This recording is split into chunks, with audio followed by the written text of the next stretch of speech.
Testing 1, 2, test 1, 2. We're testing a new filter today. I don't know how it'll work out. I could ruin the whole show. I wasn't really totally happy with the way that music and my voice and music and my slides are interacting. And so I've been fooling around with it a lot in the background. I've also been reading quite a few books for the course. Just to update everybody. I am still working.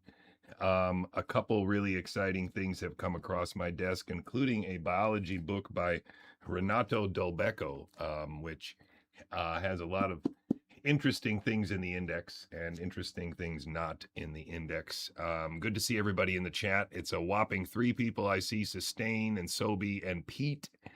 I also see that Left Hand Monkey Wrench was at least vaguely aware that something might be happening.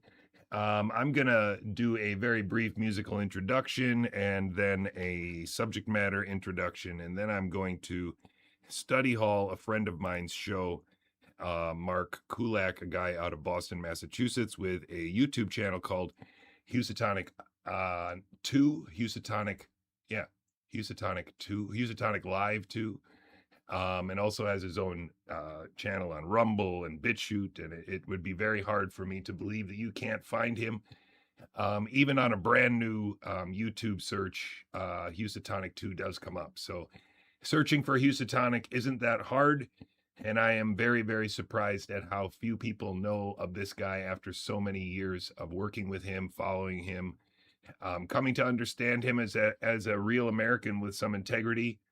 A real American who has, had a previous life before COVID, which seems to dovetail quite nicely into his intellectual progress or lack thereof during the pandemic, kind of in the same way that I also had a distinct period where I thought I was making a lot of progress when in fact it was facilitated brainwashing.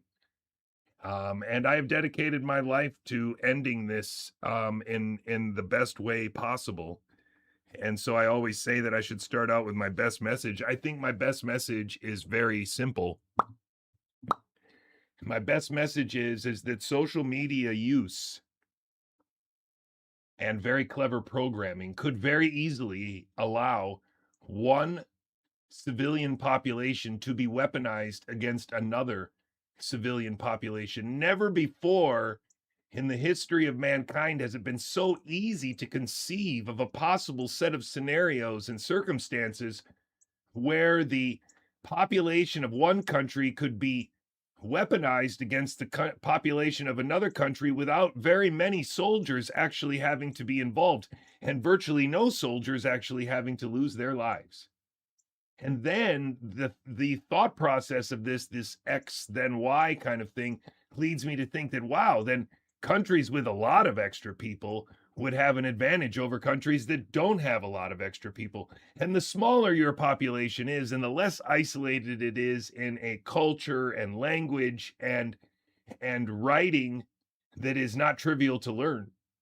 For example, it's very hard for me if I wanted to be a grassroots influencer in China, it would be pretty hard for me to attain the necessary toolbox of skills to accomplish that. But if I wanted to, say, for example, become an influencer in Ireland, and I was facilitated in some way, maybe by a national security state that had interest in controlling the message in Ireland, then simply by placing me in front of a bunch of people in Ireland and giving me some tasty talking points that make me sound like a local, I would be very easily weaponized against the Irish population, and they would have no clue that there could be 50 of me or 1,000 of me in America for a trivial amount of money. And so once you understand that social media primarily is a way by which, even unbeknownst to them, civilian populations of the first world and second world and third world, if they have internet connection, could be weaponized against first world populations that are naively using social media as if it's real. It's not bots, it's not algorithms, it's not bad guys at the CEO table. It is carefully calculated deployment of ideas. And once you understand this, I think you're going to see why we can make a very clear argument why social media that isn't open source, that isn't available for our teenagers to look at the code and learn it, then it shouldn't be allowed. Social media that you can't host and decentralize and federalize across platforms that should not be allowed. It should not be allowed because it allows the weaponization of one civilian population against another civilian population unbeknownst to either. And once you make an argument like this, then social media isn't about age or, whatever bullshit it's about. It's really about how it can be and how it has the potential to be weaponized against us, and how just by use, practical use of it, you can see it's not doing what you would think it would do. Follow 3 people and see how easy it is to follow those 3 people after you follow them. And so I do think that we need to start speaking the truth as plainly as possible. And that's what I continue to try to do here. That's what I just tried to do by trying to come up with a better set of words that describes the danger of social media to us and to our children. And that is that it, for the first time, potentially allows the weaponization of one civilian population against another, even unbeknownst to those civilians themselves. Thanks for being here, ladies and gentlemen. I'll be back in a few minutes. I think truth is good for kids. We're so busy lying, we don't even recognize the truth no more in society. We want everybody to feel good. That's not the way life is.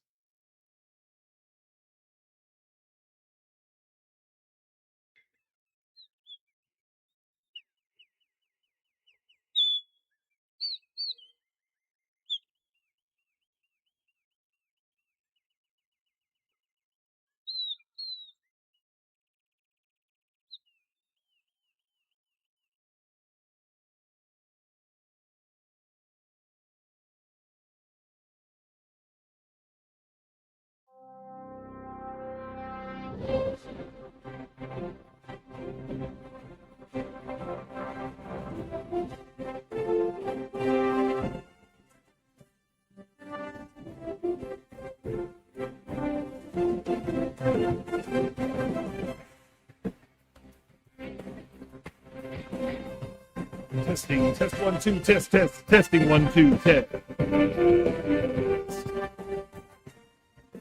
can't tell if I can hear these filters or what's going on here. Welcome to the show, ladies and gentlemen. This is Gigaohm Biological, where we constantly challenge you to ask the question, whose word are you actually taking for it? Good to see you, my fauna. Thanks for dropping in. Rui, good to see you in the chat. Alexia.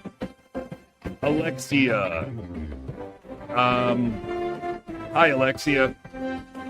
Waving to you from far away, Alexia. Good to see you.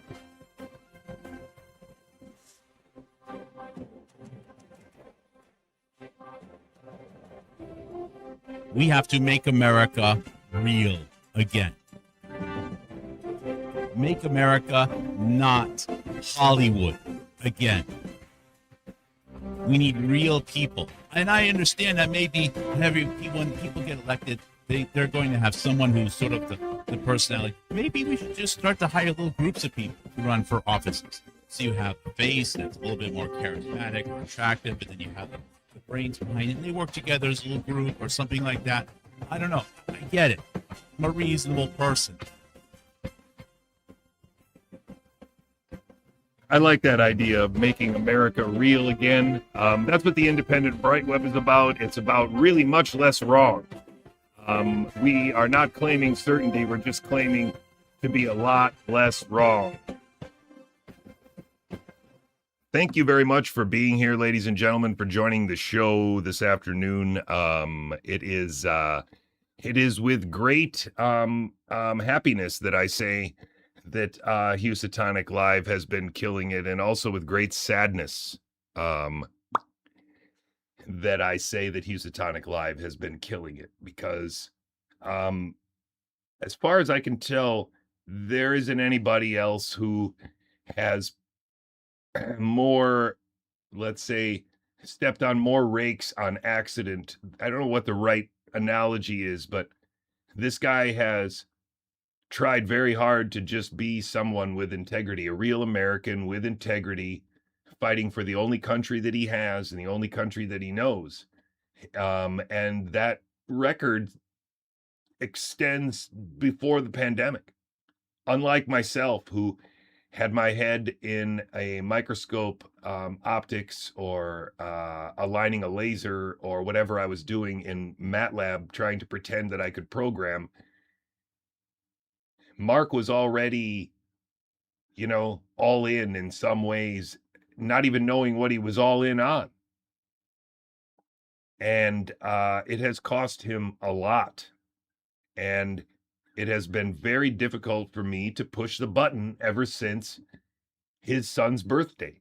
Because since his son's birthday this year, we have come to realize that it might not just be that the opioid epidemic was something that was, kind of like, wow, crazy how we've just lost control of the border. Crazy how we've just lost control of things on the street. Crazy how people will use any drug you give them.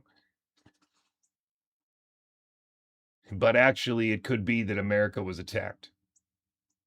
And that attack was facilitated by the very government that we thought would protect us for national security reasons.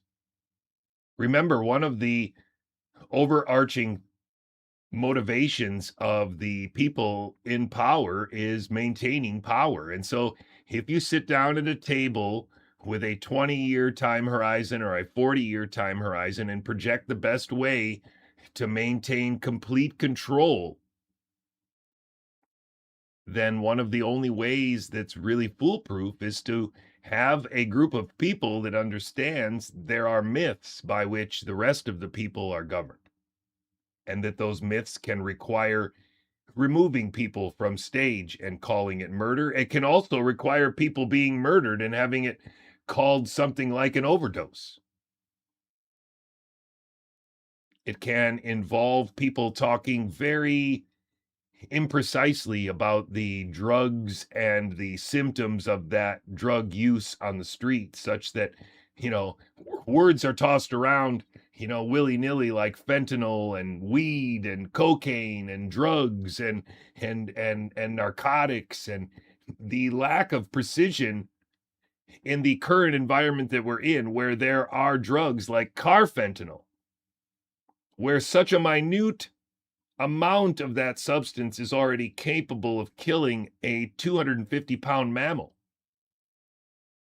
that there's no longer there should be no equivalency between we shouldn't allow our children or the adults around us to be putting these things all into one category of dumb things to stay away from. Because everybody knows that you shouldn't wash your hands in gasoline. Everybody knows that it's probably not a good idea, to put bleach on an open wound. But you don't get a second chance with some of these substances, and there is no reason why these substances would be on the street. And all of these revelations are not coming from me. They're coming from my friend Mark Kulak, who, because of his circumstances, didn't really feel empowered to talk about these circumstances in America as a guy with experience, because he lost a stepson.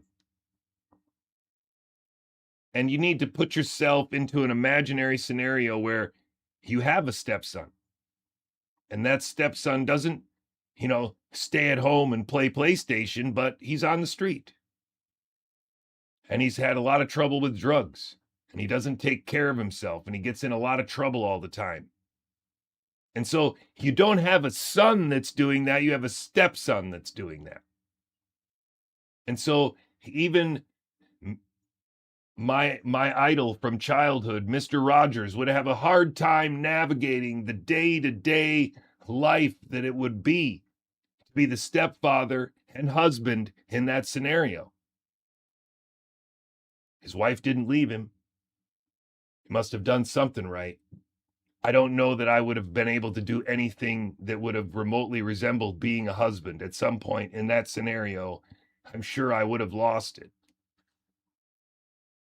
Somehow or another, we're on the other side of that now, and he's only now able to process what actually probably happened, because everything about that event had shame in it. He interviewed Meryl Nass, and Meryl Nass made him feel ashamed of it by saying that we don't even need to put Narcan in those stupid ambulances. Who cares about those people? Years later, Brett Weinstein and his wife have a podcast where they say precisely the same thing, not apparently understanding that there are substances that don't exist in the natural world but exist in the pharmacological chemical world that are biologically impossible to survive unscathed. It's just remarkable where we are, ladies and gentlemen, because I should have said this already years ago. And the only reason why I didn't is because some kind of weird thing in my head, respect for, lack of understanding of, because, you know, it's hard to ask questions to your friend about these things. But it would have been easy for me to have come to the conclusion 2 years ago already, given the numbers that Mark showed me, that this wasn't an accident. I don't know why it's taken me until July 7th, 2026 to understand that the opioid crisis doesn't become a crisis by accident, preceded by a CDC directive to stop prescribing those Sackler drugs, and news programs about going on the street to find methadone and shit. No, ladies and gentlemen, this was an attack on the working class of America. It was an attack on a very specific demographic of America and very specific geographic, sometimes, locations in America. And the fact that we have an NIH director and an HHS director right now in the clown show of the Trump administration that can say the word opioid but doesn't seem to understand that it is the single largest loss of life event in our recent history. And that can't be by accident. It's not just because people are bringing it over the border. Carfentanil is not something that's easily transported. You can't be a mule with a bunch of condoms filled with frickin' fentanyl in your gut and fly into America or cross the border. That's not how this works. And more importantly, it might not even be about fentanyl, because fentanyl is used in operating rooms. Fentanyl is used in hospitals. It's about these chemical derivatives that are so absurdly dangerous in such absurdly small quantities. And the misconstruing of all these things as equivalents when they're not. If you find fireworks in somebody's garage and you find some, 9mm shells, that's one thing. You might even say they're different levels of bad, but they're all legal.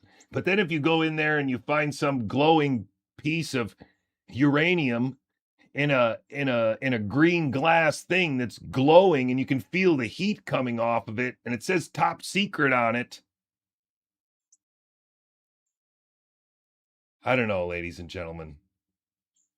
I just don't think you can explain this away anymore, given the chemical components and the lack of curiosity about exactly what's happening. Are these people that are hanging in the streets of the West Coast and the East Coast and in Philadelphia, are they hanging because of fentanyl, or are they hanging because of some other drug that they take with fentanyl? And why doesn't anybody know this? Why are there so many websites on the internet that just say it's a fentanyl hang, when it's not absolutely clear that that's true? And most of the people who are dying are not, there's no curiosity, there's no caring, nobody gives a shit about this and getting it right. And I presume that anybody has ever gotten it right in a book or on a podcast or something like that is somebody that's invisible to me, because Mark has shown us in his recent show that there's a lady who's very visible and very much represents the opioid crisis, touring around with all of the same people, and even involved in a company for a fentanyl test. I mean, this is extremely bad, okay? This is way beyond, I don't know, lab leak or natural virus. This is way beyond, is American history real or not? And are they trying to depopulate us? And is it the Venetians? This is nothing that has been put forth by Mark or myself has been either acknowledged or challenged in the last 3 years once we got sharp enough to say it correctly. Once we understood what we were saying correctly and what we weren't, because of course, anytime you say anything wrong, the people on the theater stage will tell you that was right. They will tell you that, wow, that was smart. Oh, wow, you should dig into that more. And so it has taken a long time to get here, but now Mark Kulak of Boston, Massachusetts, and Jonathan Couey in the back of his garage in Pittsburgh, Pennsylvania, are declaring essentially victory, whatever that is, after losing everything. At least we feel vindicated that we haven't been chasing ghosts. We haven't been solving Scooby-Doo mysteries. We have been actually preserving, archiving, and cleaning American history, recent American history that is purposefully being substituted with a theater where fictional adults, imaginary heroes, and mythical beings have become substituted for real men and women. And it's time to wake up. It's time to wake up the whole free world to understand that with social media, this will continue and only get worse. The reason why everybody came over here for soccer thinking that, this place is dangerous and stuff is because that's what they were told on social media for years before they came over here. And they're all surprised. And now they have to make the best of they can of all these little pieces on social media. It's over, ladies and gentlemen. It's all over but the crying. And the crying's going to be years, trust me. But it is all over. I'm going to start with some 4th of July recordings from the C-SPAN 24-hour coverage because a couple of them have talking points that I want to get to. And then I'm going to do another longer introduction to Magic the Gathering. And at that point, I'm going to listen to Mark's stream in full. It's not really that pleasant of an addition to the overall timeline, this person that he found, Ann Fundner. And if you just take her Instagram as evidence, she is a person who has wittingly or unwittingly become part of the sabotage of America that includes Michael Flynn and the Maha movement and Donald Trump. A full subversion of conservatism in America. Anything remotely conservative in America was the target of this operation. And I can't be sure exactly when this operation started, but it started sometime around 2005 to 8, around Occupy Wall Street, when Amy Goodman, the, I'm sure, Indian agent, was elevated, when Tim Pool was recruited, when Rutkowski was recruited, and when the first layer of this bullshit was laid down. And then, of course, the next layer gets recruited, and the next layer got recruited. And then once everybody's origin stories had been established, like the intellectual dark web, the pandemic was initiated. And those were the voices that were put in front of us. Those were the podcasts that we saw. Those were the people that already had their cameras ready to go and maybe even already had a small staff. And it was all by design. It was all part of a national security operation that a lot of these people thought they were probably doing what was best, what was right, what was best for the country, because they believed in the biological myths that they were told before this whole story started. So just to get an idea of where we are in America, I thought it would be good to listen to a couple of these callers on C-SPAN. I'll be back in a second. I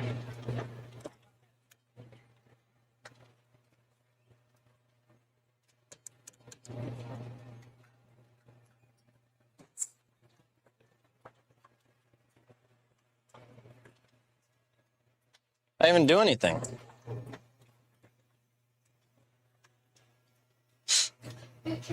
Come on, man.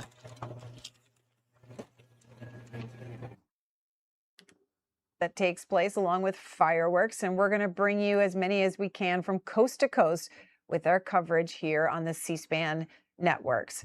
Patrick, let's listen to you in Pittsburgh, Pennsylvania, as you reflect on America's 250th birthday. You know, it's stunning when I hear these people calling in and African American people making these pronouncements about the real history of America as if the white population of the United States doesn't exist, as if white culture doesn't exist, as if a population of 14.8%, and that's the total body of black people in America. When did you hear that, Patrick? I just heard it on the show. Epstein is the reality of what we're witnessing. You know, Donald Trump is the parallel between these realities. The structure of all of this is designed to divide and destroy. Okay, Patrick with his thoughts. Aurora, Houston, Texas. So before we listen to Aurora in Houston, Texas, I just want to go to Patrick for a minute, because Patrick got it right at the end. He said the whole thing is designed to destroy, and that's true. But he started out with, of course, the myth that all of these people want everybody to embrace, that race is some kind of real thing. I know this is very difficult for some people to hear, and maybe even people will say that just because you're mixed blood doesn't mean race doesn't exist. And maybe to a certain extent that is true. But biologically speaking, race doesn't exist. And some very prominent biologists around the world have agreed on this for a very, very long time. And if you realize that if race doesn't exist and there is an overclass that understands that, then race could easily be used against us. And if that guy's speaking of white, is he talking about Italians?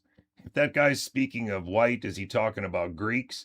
If that guy's speaking of white, is he only talking about blonde Swedish people? If he's talking about white people, is he also talking about South Americans, if they're white enough? If you look right now at the World Cup, which is not being held in America, but what is being held in 3 different countries on the North American continent, kind of like a little hint that America is not cool enough to host all by itself anymore.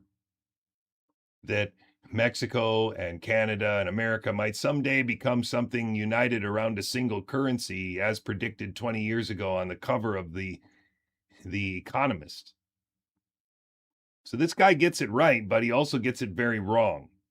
And it's going to be a hard part of the lesson of the course in August that I'm going to teach in Bethel Park, that there are quite a few very smart people who have come to the conclusion that race is an illusion.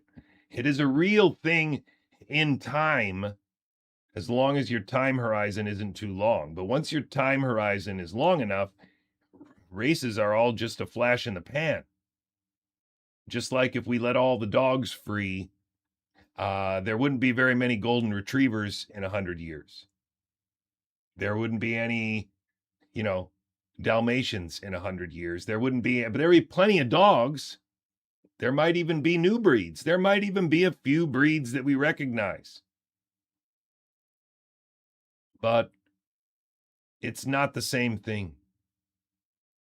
And that's the most important thing to understand, is that from the genetic perspective, from the biological perspective, even if you don't accept DNA as the be-all, end-all, which I don't really think is necessary, you still have to accept that there is some phenomenon happening.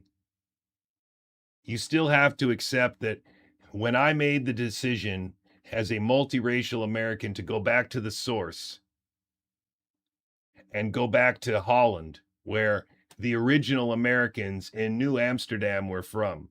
Well, New York should and America should speak Dutch. At least that's my opinion. And so I went back to Holland and tried to find the prettiest, smartest, sweetest partner I could.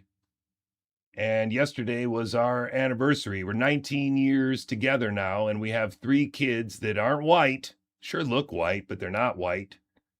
They don't have a race like that. Although I did go back to the source and try to get it, you know, as pure as I could, and brought it back here. And those kids are growing up here now in America. Are their parents immigrants? I lived for pretty near 15 years outside of the United States. They have 2 passports. Their mom is an immigrant. And so if you want to know what a modern family is in the United States, what a 4th generation American man and his, immigrant wife look like, it's here. It's right here in Pittsburgh. It's the Couey family. And yet, for some reason or another, this isn't the image that we want to move forward with, apparently, a multiracial, multi-generational American culture that embraces the good and bad of our history, because it is that collective good and bad history that we could sort it out, but we don't have to argue about who's worse off as a result of where we are. We're just all here.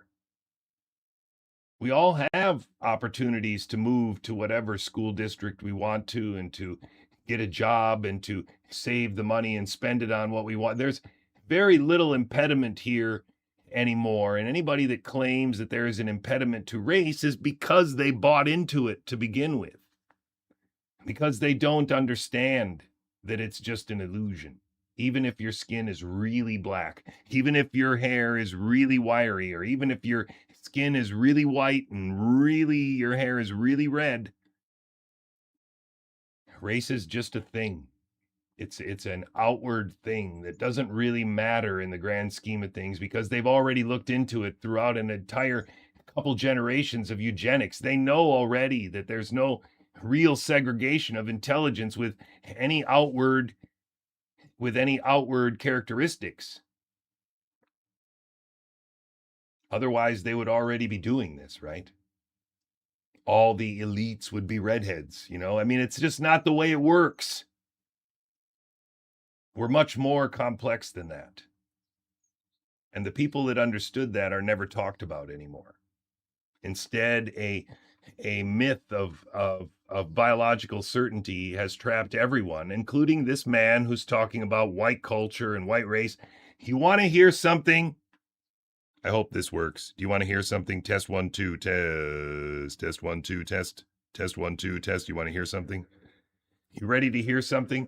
What I find very frustrating is when people talk about American history as being incorrect, while at the same time, out of the same mouth, talking about how there is a system of white privilege that's not gone, a system of white oppression that's not gone, a system of white dominance that's not gone, that our history comes from.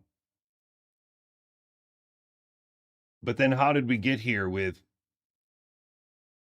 all of these equal rights and free slaves and rappers worth hundreds of millions of dollars, and athletes worth hundreds of millions of dollars, and artists worth hundreds of millions of dollars, and CEOs worth hundreds of millions of dollars? How did we get here if it wasn't for the white man allowing it to happen? This is a question coming from someone who's clearly not a white man. How can anybody who descends from slaves, is 3 or 4 generations away, maybe even from a real slave, but for sure 2 generations at least? I don't think there's anybody whose grandma is a slave. Correct me if I'm wrong. If you're that far away from that history, I do not understand the idea unless you are told that. I just don't understand it. Because you couldn't have gotten here without a majority of the white people in charge allowing it to get here. How could we, even if it only happened in the 50s, how could we be here if the white man didn't allow it? Oh, the white man allowed it because somebody forced him? I just don't understand the story. I don't understand the lack of gratitude, because the unique situation that I'm in, that I can say as an American, is that I don't have this problem with racism that you guys have, because I've never been able to explain it. If I cut my hair in a crew cut and play outside a lot so that I become really, really tan, people will call me the N-word or a spick. If I don't get really tan, sometimes I still get called a spick. I've also just, been treated like an outsider because they don't know what I am. I've seen a lot of people react very weird to my voice and to my accent. Like they expected me to barely able to be speaking English or something. Like I would be some kind of immigrant giant that was walking around mumbling or stumbling through his words. It is remarkable the amount of misplaced fear and angst that I inspire, despite smiling at people, despite wearing a baseball cap backwards. I cannot stress enough. Americans are frightened and confused because they have been attacked at least for 10 years straight. And we need your help. America needs the help of the rest of the world to understand that social media primarily has been used against us. That's why America appears from the outside to be so incredibly messed up. Because we have actually been the focus of their war. And millions of American families have been destroyed by that war, by real deaths that have been misconstrued as something else. And we need help. We need help really bad. Because if America falls and the UN takes over, that's what's going to happen in Europe. The UN will just take over when Paris burns. The UN will take over when the Belgian celebrations of their World Cup include the burning of all the streets in that tiny little... Let's listen to the girl from Texas. Aurora, happy Independence Day. Hello, this is Aurora from Houston, Texas. And what America 250 means to me is something that I want to thank, because both my parents are immigrants from Indonesia. And this is like a very special moment for me.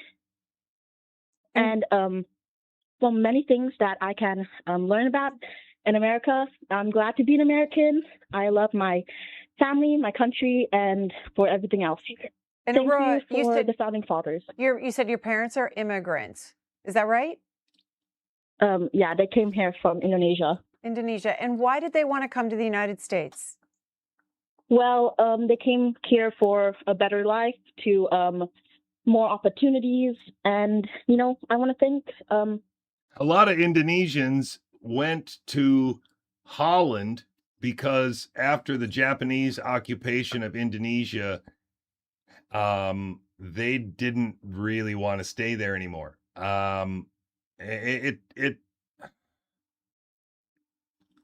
There's a lot of history there, ladies and gentlemen. It's an interesting caller. I won't say anymore. The American government for letting them in and for being with them. What do they tell you?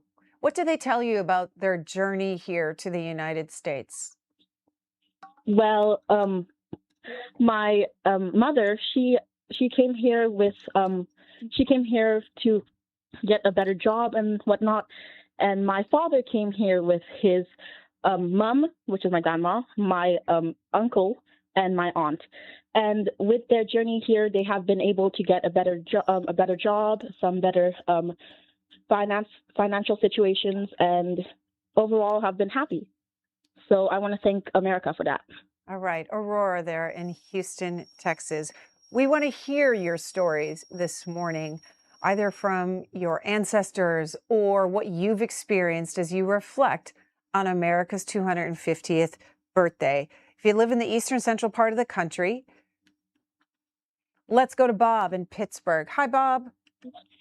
Hi, good morning. Happy 250. Today means to me, I get to wake up in a country where my kids still have a real shot at a better life than I had. It means I can speak my mind, chase my dreams, and disagree with the government without worrying about a knock on the door. Means I get to look at the flag, which the Democrats don't like, and feel genuine pride, even when times are tough. We have division, family split, yeah. Friends unfollowing, treating neighbors like enemies. Freedom is not automatic, Mimi. The founders didn't hand us a finished product, they handed us responsibility. My grandpap had a sixth grade education. His grandpap had a sixth grade education, and now I have a better life because of them. So I guess I'm hopeful that we'll overcome our divisions and start listening instead of shouting, find some common ground, and I can teach my kids that this country is worth fighting for, not just complaining about. So Bob, God bless America. The American colors in the New York Harbor. Of course, she had to cut him off. She had to cut him off because, you know, she wants to hear the story of everybody, but not this guy's. It's a pity. He got a lot of that right. I liked that statement a lot. The next guy that spoke actually said something about food and family being a way that his Italian grandparents won over their neighbors when they first moved to the United States, or his great-grandparents. It's a very nice thing to hear. But the reality is that America is under attack. We are being sabotaged. And the reason why America is so confused as they are, that you could hear hours of that confusion on C-SPAN on the 4th of July, is because of what you see behind me.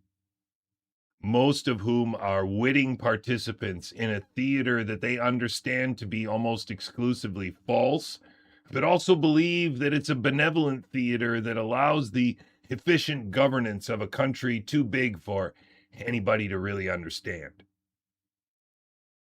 I'm very, very sad to be still stuck here with this message, but I have no reason to be as sad as my friend Mark. And so I have no excuse not to be still fighting. And so here I am still fighting this nonsense, this machine. These are podcasters. They're not real people. They are scripted improvisers. They are given a script, but they improvise on it. You know, pretend that you like McDonald's is the kind of script that you get. And then you're supposed to tell stories about, you know, the other day we were driving back from the aquarium store, and the only thing that's between here and the aquarium store is a McDonald's. It's actually right next to the aquarium store. And so after we picked up the fish, we just decided to go through McDonald's. And I was really surprised because they had this new burrito. And you see, that's how they do it, except they tell them to improvise about Donald Trump making too much money, Donald Trump changing the name of a building, Donald Trump proposing to have a new cryptocurrency, Donald Trump buying an island or his daughter stealing one. This is all scripted improvisation while they do parodies of themselves reacting to these things. If you don't like McDonald's, then you have to do a parody of yourself to pretend you like it. That's how this works. If you don't actually like the product you're endorsing, you have to do a parody of yourself liking the product, an impression of yourself liking the product. And who better of an impression can you do than an impression of yourself?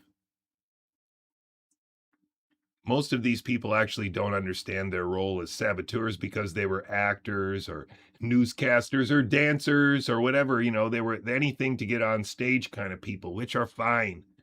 A lot of those people are beautiful. But if they become unwitting participants in a militarized theater designed to make politics irrelevant or to escape from it, as Peter Thiel explains, then we have a problem. And all of these people need to be brought to justice so that we can find out who's really responsible for it, who the frauds really are. Take our money back from Elon Musk and Peter Thiel, even though they don't really have money. We're just told they have money.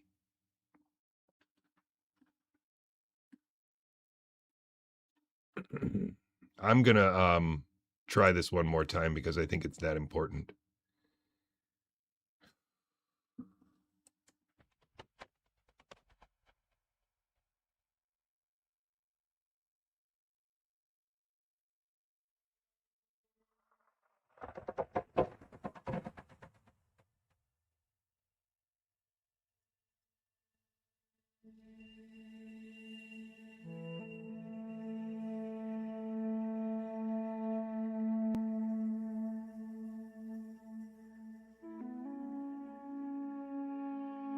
We're going to try that one more time. I apologize for starting this over, and I really do want you to understand I am going to watch Mark's stream, and it is very important. If you're not interested in this right now, just go to Housatonic 2 on YouTube or look up Housatonic on Rumble and find his latest video and start watching it, because it's the most important video on the internet right now.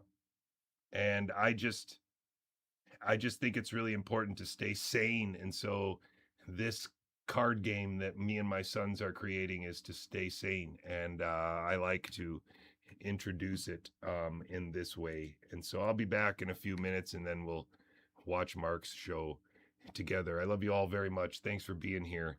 Shout out to Mark. Remember, he needs support. He needs followers. He needs people to share things. I think actually Mark would agree with me. You don't have to support that guy. You don't have to send your money. Just watch his videos and post his videos places. You don't even have to put a caption under them. Just post the last couple videos he's made on Facebook or somewhere where he will be able to see a signal that somebody did something. Guy doesn't want $10. He doesn't want a tip on the next thing he should read or the next thing he should archive. He's got that shit under control. Challenge yourself to make Mark Kulak visible. And once you try to do that, you will see that what we are up against is something much more malevolent than an algorithm.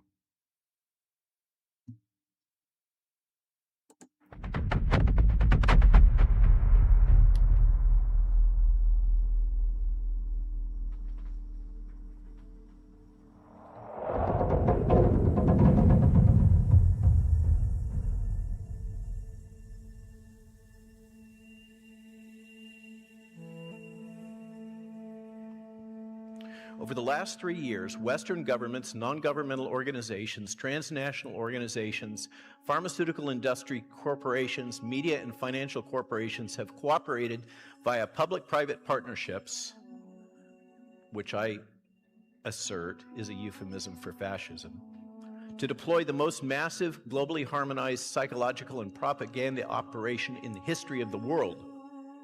Okay? Over the last 3 years, you have been subjected to the most massive, harmonized, globally coordinated propaganda campaign in the history of the Western world, full stop.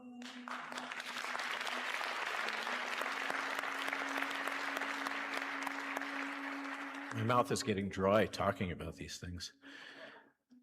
I do feel a little passionate. With this campaign, the governments of many Western nation states have turned, okay, this is key, military-grade psychological operations strategies, tactics, technologies, and capabilities developed for modern military combat against their own citizens.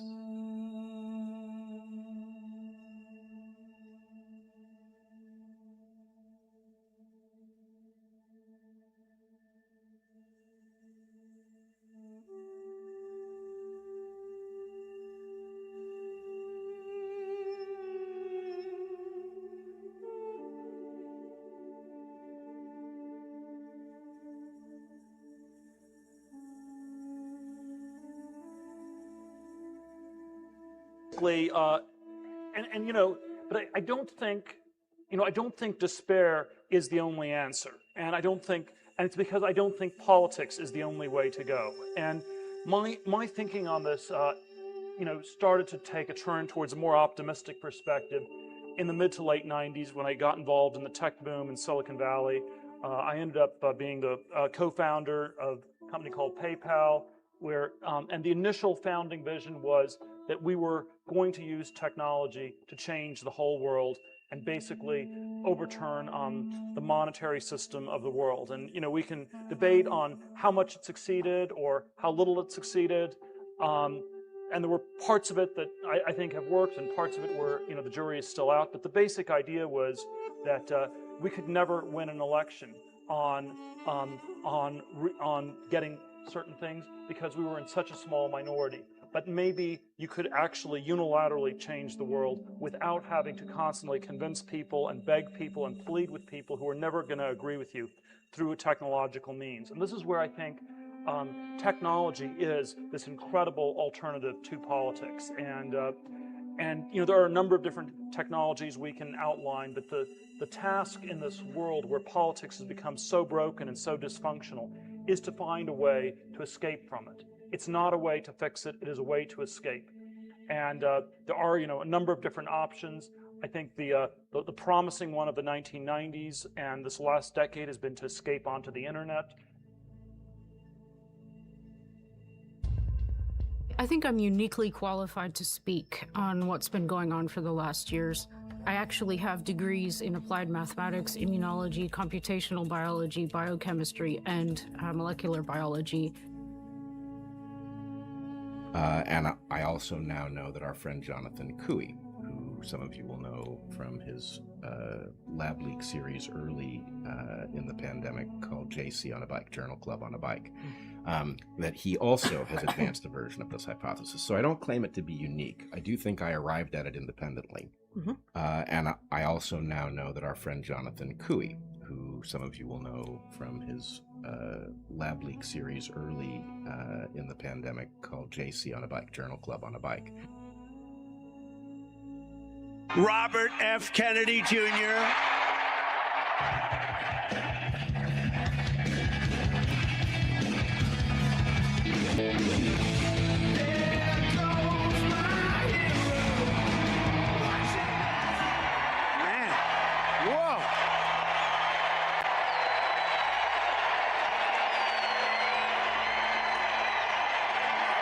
And he deserves it.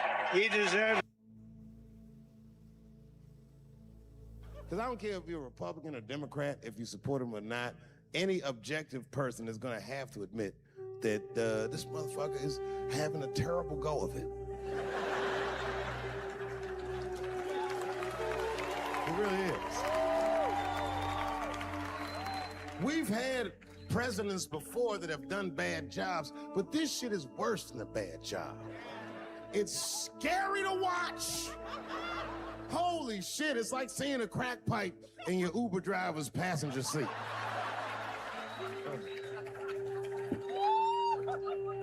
What the fuck is wrong with this guy? Yo, he is lunching, nigga. I watched Donald Trump in a press conference, and this motherfucker had all the media gathered, and this nigga literally asked the media to their face to stop finding shit out. I was like, yo, this motherfucker is bugging. And then, I'm not even making this up, his lips started sweating. His lips. Have you ever seen a motherfucker's lip sweat? What the fuck is wrong with this nigga's lips? It's like if you're on a plane, right? You ever been on a plane? I get scared to fly. I do it all the time. I be scared on there. And sometimes the plane will hit turbulence. And then I get nervous. But I always look at the flight attendant, and she looks calm, and it makes me feel calm. But if that bitch's lips were sweating, it's terrifying. Like, yo, nigga, why are your lips sweating? What do you know? For people that don't know what we're talking about, what is, to make this a standalone show, the people that are not aware of your work, what is it about you and your ideas that they are so hesitant to platform? It's a pretty easy question to answer there, Joe. I think the only reason why I'm dead is because twice during the pandemic, I sent out a widespread email to people that I knew that included a number of very famous scientists in Norway, including a married couple that won the Nobel Prize. And in sending that email as a neuroscientist and neurobiologist employed at the University of Pittsburgh, I put myself on the radar of too many people too many times. From the first time when I wrote the review in May of 2021 and sent it to these same people, to when I naively asked for a recommendation to CHD and Robert F. Kennedy Jr. from these same people, as I proclaimed that I was ahead of this, and that immunology review that I sent you a year ago is actually spot on right now. And so the scary part is, ladies and gentlemen, is that they couldn't get rid of me. They tried to make me sick. They tried to give me some kind of throat growth, but it didn't work. And now the problem is that there's a loudmouth American who's very outspoken, who's tried to change all of these people's minds and can testify to it, including Robert F. Kennedy Jr., including the NIH director of the United States of America, Jayanta Bhattacharya. And so they are in a very, very precarious situation here right now. I don't need to be afraid of these emails being there because they're freely available on their publications. Edward Moser's name is not secret. And that's the guy who won the Nobel Prize with his wife and with John O'Keefe in 2014, and put my last name on the screen very briefly during his acceptance presentation, because I contributed some ridiculously tiny thing to his giant resume of accomplishments, of ideas, and experimental confirmation of those ideas. Edward Moser and Maybrit Moser and John O'Keefe are part of a group of pioneers in neurobiology that I, tried to be an apprentice in very late in the program. It would almost be like me right now, or someone going to Switzerland and deciding to become a watchmaking apprentice, knowing that they're never going to really make any money. I kind of did that. I went to Norway and I tried to learn from the people that I had identified as being the most insightful biologists that I could get my hands on. I forced my beautiful wife to move with me there, and our first two boys were born there. Some of my best memories are on the fjords of Norway with some of my best and most favorite humans on the planet that I don't unfortunately talk to anymore because, I don't know, it's kind of the way Norwegians are. It's hard to keep in touch when they're so far away, and it's so expensive to travel, and people are ill, and the jobs don't work out, and et cetera, et cetera. But I miss Norway. My wife misses Norway. We still kind of think it was a miss, in the sense of we should have declared that we wanted to stay there, and maybe it would have been possible given the vast amount of success that lab had at that time. We just thought that we had so much success that we could have everything, and everything that we wanted at that time included raising our kids in the Netherlands. So we took a chance and moved back to the Netherlands, and I tried to get tenure at Erasmus University in Rotterdam, and that didn't work. 4 years later, my American boss sent me walking.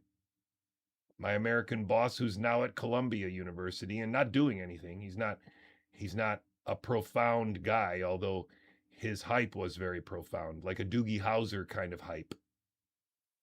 Nice guy. He helped me understand some of the illusions that I was under up in Norway. He was a splash of cold water a lot, but I've learned a lot since then. But the point is, the reason why I'm not dead, I think the best estimation that I can come up with that hit me the other day was this series of emails that I sent to these people all around the world, and repeatedly, that followed up on the email that I sent last year, or the follow-up on the last 6 months, because nothing has changed. It's even worse. Please don't transfect yourselves. You see where I'm getting at here? So it's a pretty big problem at this point because I haven't been nobody since the beginning of the pandemic, and I've had real people that are friends of mine all around the world who at least know who I am, have argued with me before. This is not trivial, ladies and gentlemen, because on that resume is where this book was written. On that resume, they hoped to build their legitimacy and step off stage and let somebody like me take over.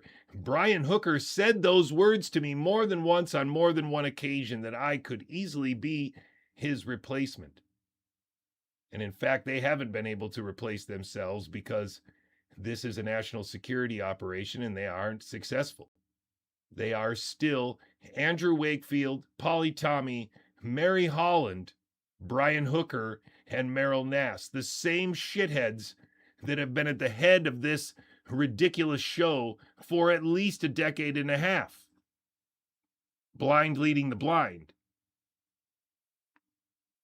Now, I didn't understand this immediately, of course. It took me a very long time to understand it. In that time, I had a whole group in South Africa trying to convince me that viruses were real and that I was exaggerating this RNA cannot pandemic thing until they finally stopped. I don't know what happened. They took over with Jessica Woodhouse, I guess, Jessica Hockett from Chicago, Illinois, one of the worst Americans that I personally know. Is a woman by the name of Jessica Hockett, who goes under the moniker of Woodhouse 76, has a YouTube channel and a Woodhouse76.com website. She belongs in jail as a fraud. She's not an actor. She's much worse than that. If I would have given her the opportunity, she would have ruined my entire life somehow. And instead, she collaborated with foreigners like Jonathan Engler of Heart and Panda, and a guy by the name of Martin Neal, some kind of professor somewhere in the UK, also a fraud of extraordinary proportions. So I name names because that's how we win. Criminals have names. That's how you go to trial. That's how sentences are dealt out. They have a name. And so if you want to win, you have to put these people in jail. Does Robert F. Kennedy Jr. belong in jail? I don't know. But I think if we threatened Robert F. Kennedy Jr. with jail, he might have some interesting things to say about the people that gave him the ideas. The people that put him in touch with the people that he was in touch with and around and surrounded by. He could probably explain who introduced him first to Robert Malone and when did he first meet Robert Malone. And that date alone would already, if true, be very insightful to Robert Malone's role in this American history. Because make no mistake about it, Robert Malone is one of the most important characters to understand. I believe that he is working as a dual agent with India. You know, it's a cooperative thing.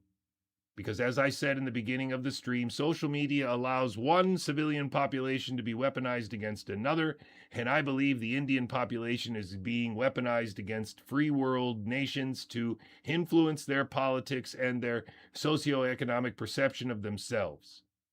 All to the advantage of the overclass, and why not to a few Indians as well? Of course, that's a part of the deal.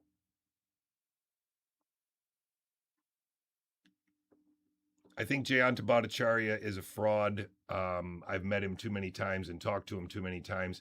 And he specifically asked me to stop talking about this man, Robert Malone. And by that makes him a traitor to American children. He belongs in jail. I want to go in a courtroom and talk about how this man lied to me about his motivations.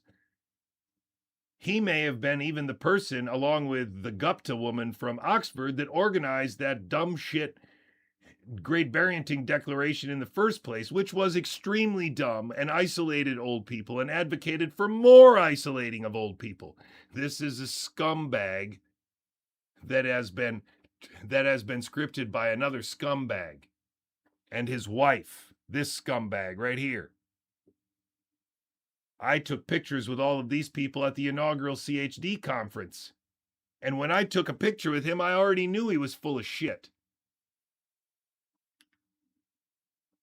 My resume is also composed of a bunch of people that I've tried to interact with and change their minds, try to get them to reorganize their priorities, to realize that murder might be a little more important than, I don't know, a paper that was withdrawn.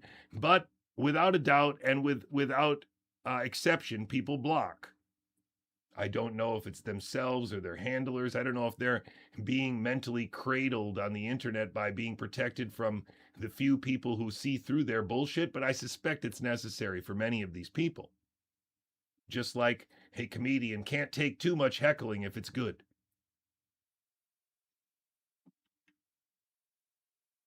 Pass the time to our next honored guest. And I will keep fighting until the last minute. Last minute, for me, or for Chinese Communist Party. Thank you.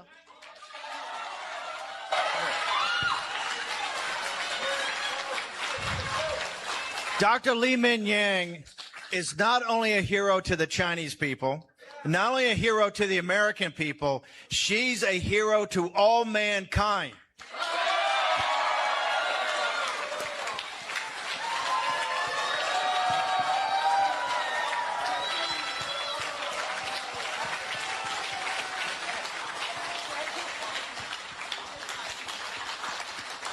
The last thing I want to say, when Dr. Li Mingyang left Hong Kong in the middle of the night because of the great work of the Rule of Law Foundation. If you look at Mark Kulak's work, you'll find that the real event 201 was in 2018 in Hong Kong, where a lot of the heroes from the American story actually presented in part about pandemics, including that RNA girl on the African American girl credited with the RNA on Time magazine cover photograph way.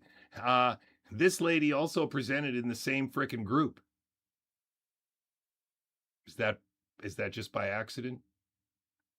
This is an admission that Steve Bannon and General Michael Flynn are behind a sabotaging of conservative America, or a using of conservative America against the rest of America to make resistance to the COVID-19 pandemic narrative impossible. And more importantly, make the worst case scenario be that the vast majority of people accepted the lab leak as a real possibility, if not the explanation for the current crisis. And that, my friends, is a military objective. That, my friends, is a military objective. There can be no mistaking that as a civilian or greedy pharmaceutical company. That's not what that is. That is a national security objective that could only be achieved with careful placement of actors, careful scripting of actors, witting or unwitting, to accept the idea that it's possible, to accept the idea that the circumstances exist, and then to understand what they should do, what's right and what's wrong in that scenario. And all of these people were briefed on it for more than 2 years beforehand, and were actually part of the crafting of, the sharpening of that hypothetical in the years before the pandemic. And so, yeah, it's funny to point out that there was this event 201 where Avril Haines and a bunch of other people attended.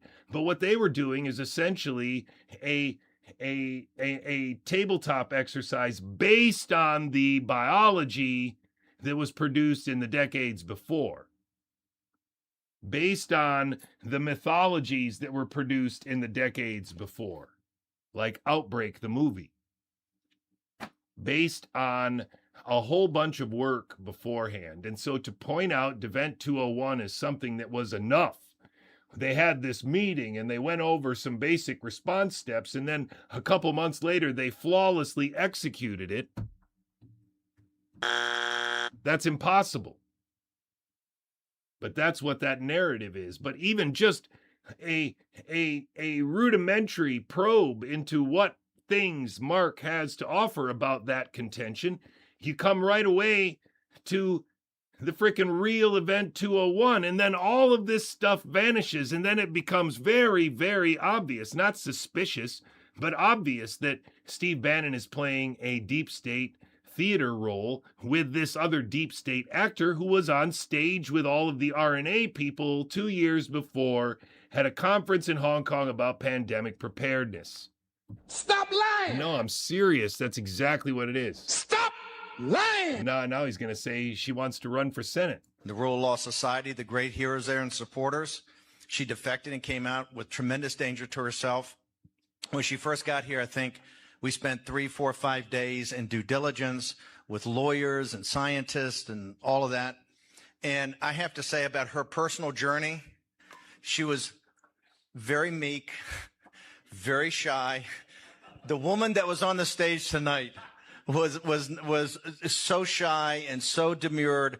I got to tell you, 1 year of breathing the fresh air of freedom has...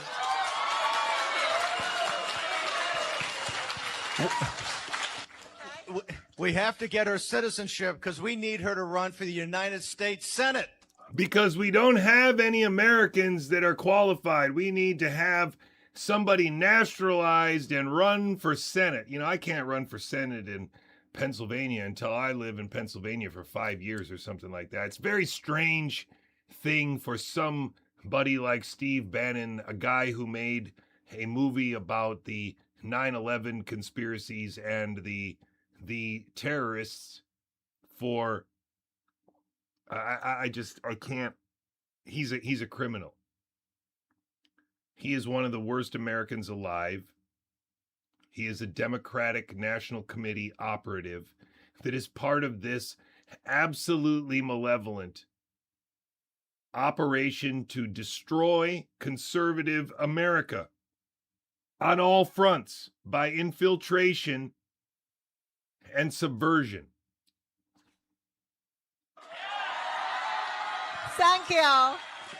Thank you. Thank you, Eric. There's all kinds of ways to gain the confidence of somebody, and flattery is one of them. There's all kinds of ways to gain the confidence of somebody, and flattery is one of them. I am telling you that man right there and this woman right here are two of the worst criminals in American history because they are responsible for the intellectual sort of bamboozling of that guy up there. A could have been American hero, but probably just a military asset since he was 14 years old. Those two foreigners over there are collaborators, but they're not nearly as guilty as these two Americans are.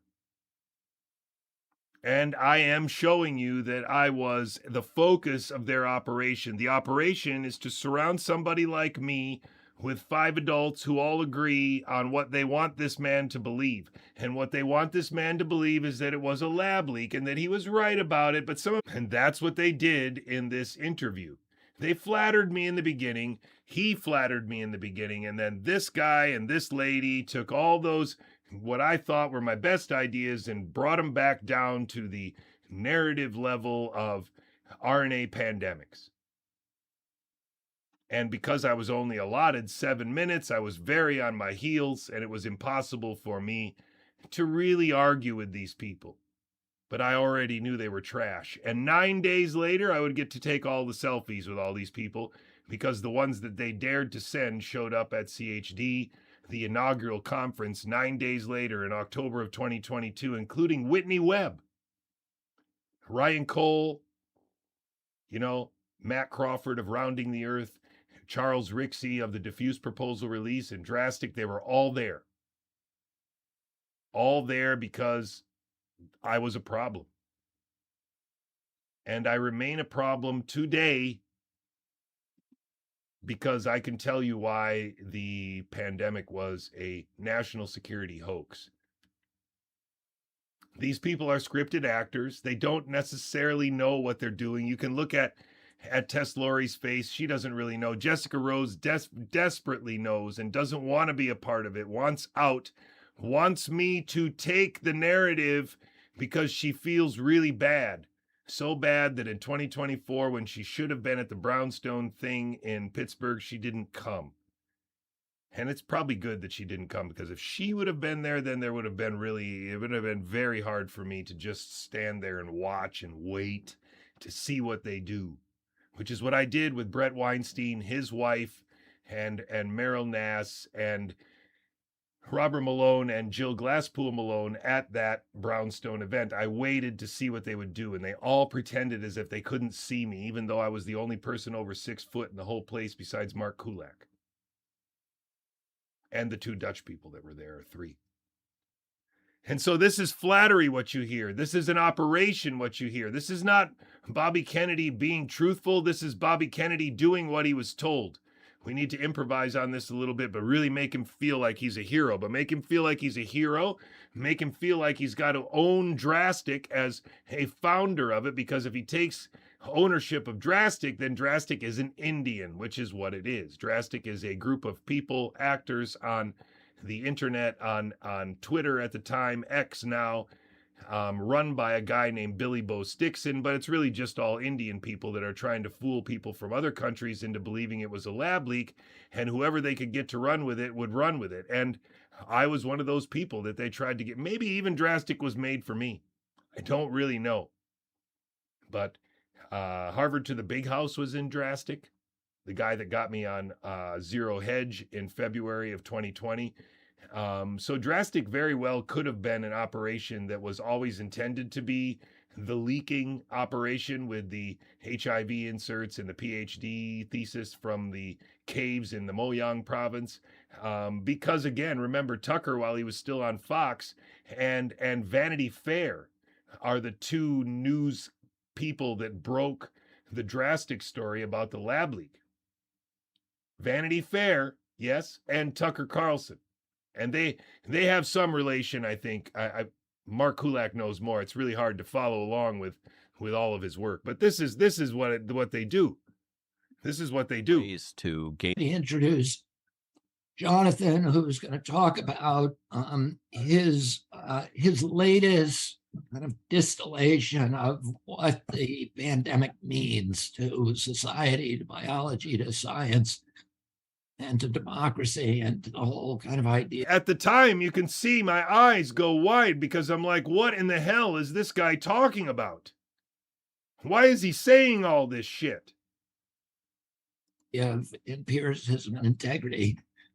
And then each of us, this incredible preeminent panel that we have, each one of you is going to get a chance to comment. These people are all supported by a nonprofit network that takes their money from naive people and redistributes it among these scripted actors.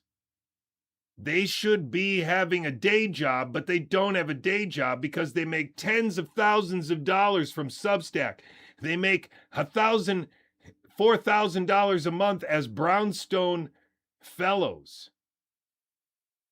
And so they don't need a day job anymore. Their day job is a podcast that's supported not by the viewers like you, but by nonprofit whose profits, whose donors are unknown. By a social media network whose subscribers are unknown, who could just be wholly money laundering money from other countries. Maybe it's half Indian accounts for all we know. You see how a civilian population using social media could be militarized against another population, right? And so we have to make social media illegal because of that reason, because it's a national security concern. And until it's open source, because it doesn't need to be proprietary, until it's open source, and until we can just have the only defederated systems, we shouldn't be using it. I'm hosting a soapbox. You should host a soapbox. Your kids should host a soapbox. That's how it should be. Not X, which is what did this. Not Facebook. Not YouTube. On his thesis, I wanted to bring everybody together because I've read Jonathan's thoughts about this. He's one of the most thoughtful critics of the pandemic management from the beginning. He was one of the co-founders of Drastic, which was the organization of independent scientists all over the world. It wasn't an organization of independent scientists all over the world. It was a DM group on Twitter, for fuck's sake. I'm sorry I swear there. It's just brutal. I've been putting this in front of you for years. I've been trying to show you in a self-deprecating manner that I was fooled, but it wasn't just trivially fooled. I was fooled by multiple people lying to me at the same time. And if you use social media, if your kids use social media, that's what will happen to them. And they won't even bother to send you a Zoom link.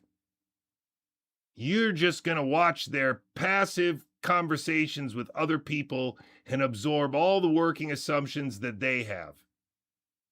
I tried to change their minds, and I was almost successful, so much so that they had to put me in Zoom meetings with each other, and they even did Zoom meetings without me, like the 5 No Virus people did a whole show about me in the same month of 2022.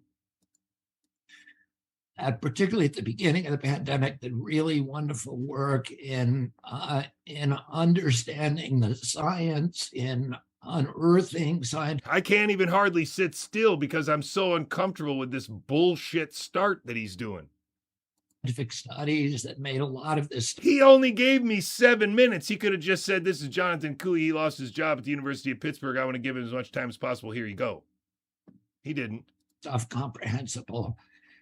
And he's also been instrumental in uncovering some of the involvement of the intelligence agencies and others in the management of the pandemic, and also the long history of what we call gain-of-function science. And here's There's all kinds of first ways paragraph. to gain the confidence of somebody, and The flattery is one long of them. history.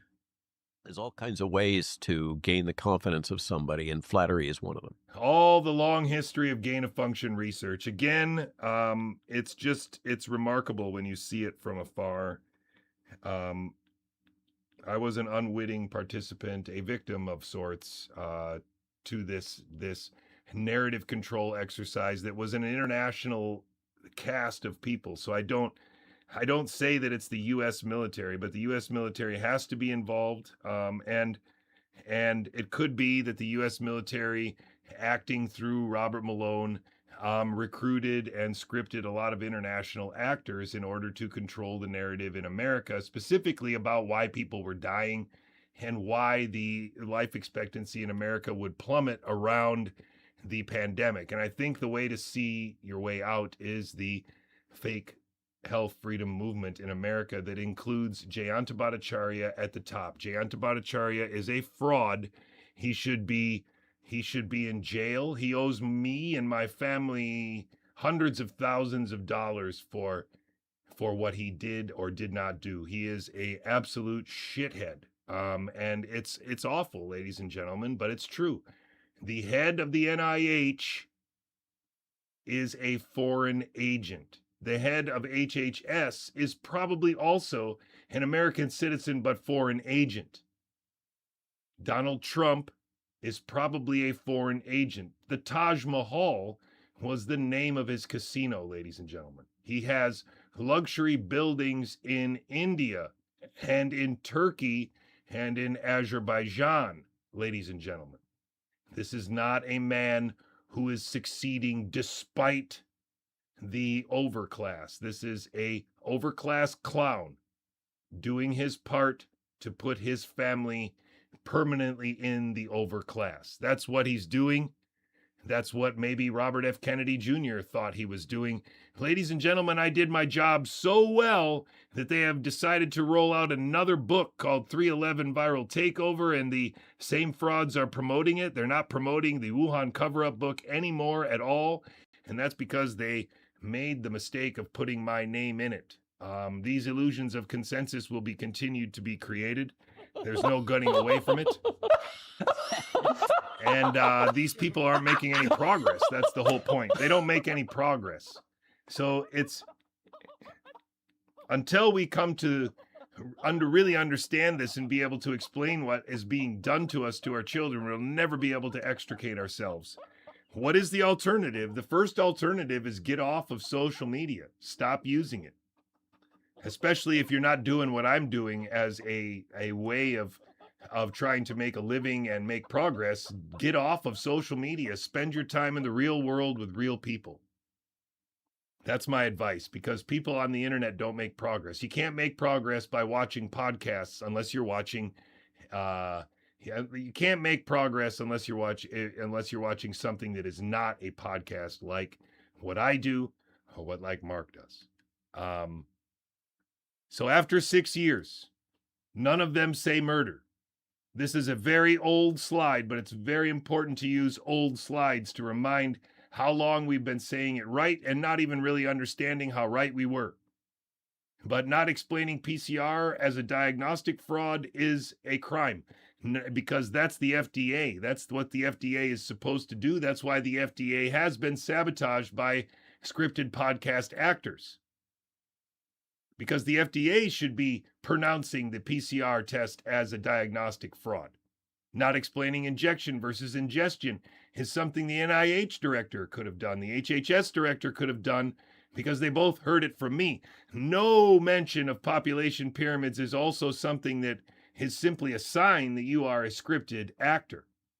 There is no reason to leave population pyramids out unless you're naive or you have ulterior motives. And finally, not mentioning the opioid epidemic in America is essentially equivalent to being a traitor. And I will say that loud and clear. If you don't regularly point out that hundreds of thousands of Americans under the age of retirement have lost their lives to opioids and not in other countries, then you are a traitor to America. Very complicated political landscape, and they just don't have the latitude to act unilaterally. Secretary Kennedy and Marty and Jay are operating in a very complicated political landscape. Of course, there is no complicated political landscape, except they have to keep the national security exercise, murder of people, creation of a fake respiratory viral disease using supplementary oxygen willy-nilly cannot be acknowledged. And they cannot acknowledge that a lack of antibiotic use in that stupid scenario would result in a lot of pneumonia deaths that, you know, if you trivially searched for some molecular signal and if you didn't find it, you insisted it was COVID anyway, you'd have a good story on your hands. But the multi-year opioid crisis is where it really gets ugly. Because that's where Americans can really come together, because it crosses a lot of socioeconomic lines. You can unite a lot of people on this problem. And so we are here, right? They talk about lab leak cover-up. They talk about the suppression. They talk about plane rides and girls and fake shootings or how did they, but how did they shoot and what gun, whatever. But they're not getting to the point because these people are all part of the show. That's why their glasses match. Come on, ladies and gentlemen. That's why there's so many redhead YouTuber mystery solvers now that have a skull on the desk or a skull in the background, because it's just a goofy algorithmically appealing set of images, which this isn't. This is all my creation. All of these images are arranged because I arrange them and I make them in PowerPoint. And if you thought that the world was real, then there's no way to explain how I'm not the Michael Jordan of PowerPoint and I don't have like a broadcast sponsored by PowerPoint, and that I'm not paid a lot of money to teach CEOs how to use PowerPoint better. I'm not, because this is all one malevolent show and I'm not in it. I am going to do a 250 years of American Biology course coming up in 44 days, August 21st and 22nd. I'm really excited about it. I hope you are too. You can sort of bet your travel on the idea that we're not going to start at 10 a.m. Now, I know I have that there because I wanted to encourage people to be as early as possible so that Friday could be Friday. But I think in terms of content and in terms of what we're going to do, it wouldn't be terrible if you weren't here until Friday afternoon. But there will be things to do on Friday morning, and all of that will be announced eventually. It's pretty hard to get all of these details done all by myself and with my wife. It's just hard because we don't have a planning committee. We don't have any budget. We just have to wait for people to help, and people are helping. So Alexia is out there. William is out there. And Stephen and Simon have been out there for months and months now. And that's how we've gotten this far. We got this far because 77 people plus a couple more are willing to send us somewhere between $10 and a stupid amount more than that, because they trust that I'm going to deliver. And I assure you, I am going to deliver. I could actually just do it in a couple hours and then expand on it all, but I'm trying very hard to program something that is both interesting and fun and active, and I want it to be something that people would like me to do again. And so that's where we are, and that's what this Tragic the Gatherings is all about. So I've been thinking of this for the longest time, because Candace Owens had this public split from Ben Shapiro, and Candace Owens, I think, converted to Catholicism about a couple of years ago. Her husband, George Farmer, is a Catholic convert as well. So Candace Owens is by far the bravest media personality in the world. She's got balls, man. I mean, like, the balls on her, I mean, it's just incredible how I don't even know how heavy her balls are. Do you recognize that voice? That's the UN actor, the UN employee, the UN secretary of some kind or inspector of some kind from China named Zhang, who has been going viral on the internet pretending to be lecturing to a group of people when he's not, on a very fancy whiteboard of some kind, a white screen.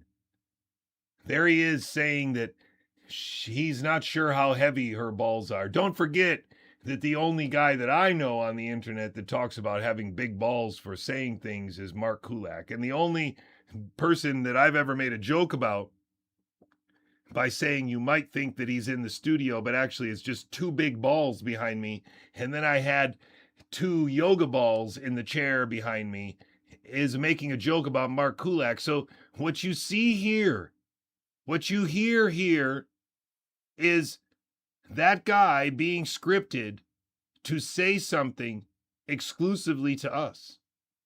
I know it might be hard to get your head around, but at this stage, there is only Mark and myself that is resisting this card game.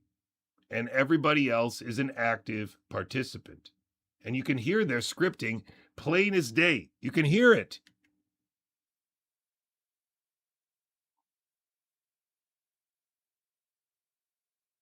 Oh, it's not going to play probably because of memory. Here we go. Guys, we are chickens in a chicken coop clucking away, while the powers that be who know what's actually going on don't care what we're saying to each other. Probably not, because you're right. Power is what's going to decide the future, and the Chinese and the Russians have access to so much power right now with AI and nuclear weapons. Like, if we don't exercise immense imperial power, I think the U.S. won't be the leader of the 21st century. But the downside of that is we've got to go technocratic and start spying on each other and arresting people for deepthink and shit. I don't see a path forward, honestly, for the American empire. I don't. For free speech? Well, That's I all didn't I'm say really that. I concerned said the about. American empire. So if you take a look at the Trump MAGA ethos, the end result is it's time to roll up your sleeves because the economy is about to implode. We don't have the population. It's done. There's no reversing this. The Democrat strategy of importing the third world is not going to save America. It's just the end of America. Now, the Democrat strategy of importing the third world is not even a real thing. It was the overclass strategy to import the third world. And in some pieces of paper, it looked all right because we were trying to import the educated ones. Here's Tim Pool on his script, but it's a completely bullshit script. He's just creating a culture war like a three-headed dog.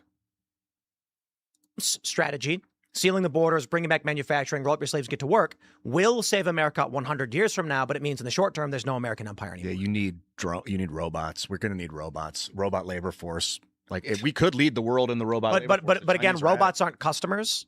And robots are not drivers of culture or people or news. So when the population collapses, and it's going to for two reasons. First, we don't have the birth rates, and boomers are about to start dying off let's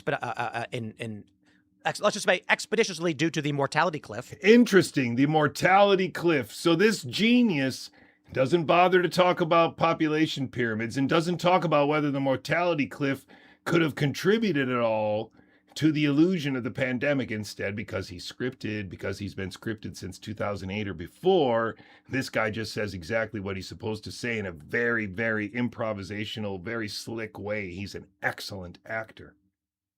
But he is an absolute traitor to our grandchildren and a full-blown fictional adult. It doesn't matter if he has his own skate park and farm and makes $3 million a month. It's still, he is a fraud. He's an actor on a script. And he's saying stupid shit. But he's saying things that, if you said them the right way, would matter, of course, right? If you said population pyramid and you said that an anticipated rise in all-cause mortality around the first world was managed with murder and lies during the COVID pandemic that included hundreds of thousands of Americans being murdered on the street by opioids that aren't naturally occurring opioids, then this guy would be closer to the mark. But he's nowhere near that because he is a scripted fool, trash monkey scum. The population of the United States is going to be dropping because we are, this is probably why they rule for birthright citizenship, because the Democrat ethos is bring in as many foreigners as possible to pad the numbers. Unless they're children of diplomats. If they're not American citizens. Let's be very clear, all right? Legally. Diplomats, you are out of luck. It's terrible, ladies and gentlemen. It's really terrible. But that's where we are, right? Before the COVID pandemic, Dr. Fauci, as head of the National Institute of Allergy and Infectious Diseases. So now we have two Indian agents, the NIH director, Jayanta Bhattacharya, and this Hindu Barbie from Hawaii, who everybody's legitimized by pointing out that her guru is one of the most legitimate Hindu gurus in America, tied to one of the most legitimate Hindu gurus in India. These two people are telling the American public, wherever they need to be told on the internet, that America is responsible for the pandemic, that Fauci is the one who paid for it, and that Peter Daszak and Sheng-Chi Li are the ones that made it and sprayed it into bat caves, and that the diffuse proposal is proof that they were seeking funding to do it and probably did it already without the funding. And that is the exact narrative that I fought against while this book was still being written, and actually told the staff of this book that was the intention of the theater. That biologically it was impossible. So they had to put people on the internet that were convincing enough that it was not impossible, but true. And the way they did it was fool people into believing that they were covering up something, because that makes it a mystery that people can solve. And then when they find the breadcrumbs that lead to the, somebody saying something like, I have no responsibility for the current pandemic. And then they get it played over and over to them, they suddenly think that they really have solved the problem, that there is a cover-up, and that all these imaginary heroes weren't telling a lie, were just censored because they were telling the truth.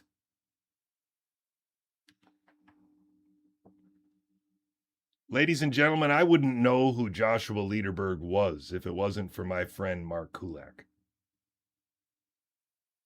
I don't know how to say it any other way, but I wouldn't be teaching the course that I'm teaching in August without having found Joshua Lederberg through my friend Mark Kulak. So if Mark Kulak is my handler and he's actually a deep state operative like the rest of these people, then still, somehow or another, something slipped through, because I am convinced that this is the card that if it's played, it will end the game.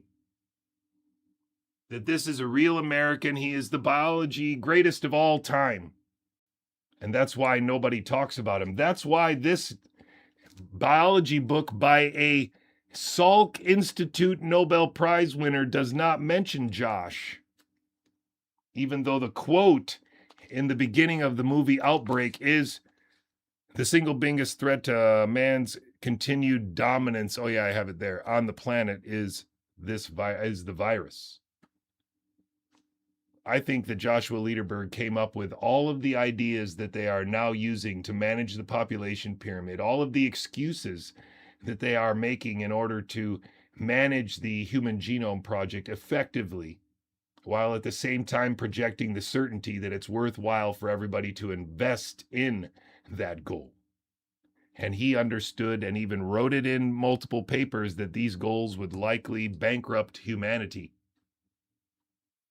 It's not a trivial guy to leave out of your biology class when he sat at the table with Ronald Reagan. He was in an infectious disease, multiple year thing with Tony Fauci, that he's best buddies with the Sacklers, and that he, got medals of freedom and stuff from presidents. Like, who is this guy who thought of NASA and exobiology and the microbiome? And it's Joshua Lederberg, the most famous Palestinian you've never heard of, even though he was born in New Jersey. He was born in New Jersey. Ladies and gentlemen, this is Mark Kulak.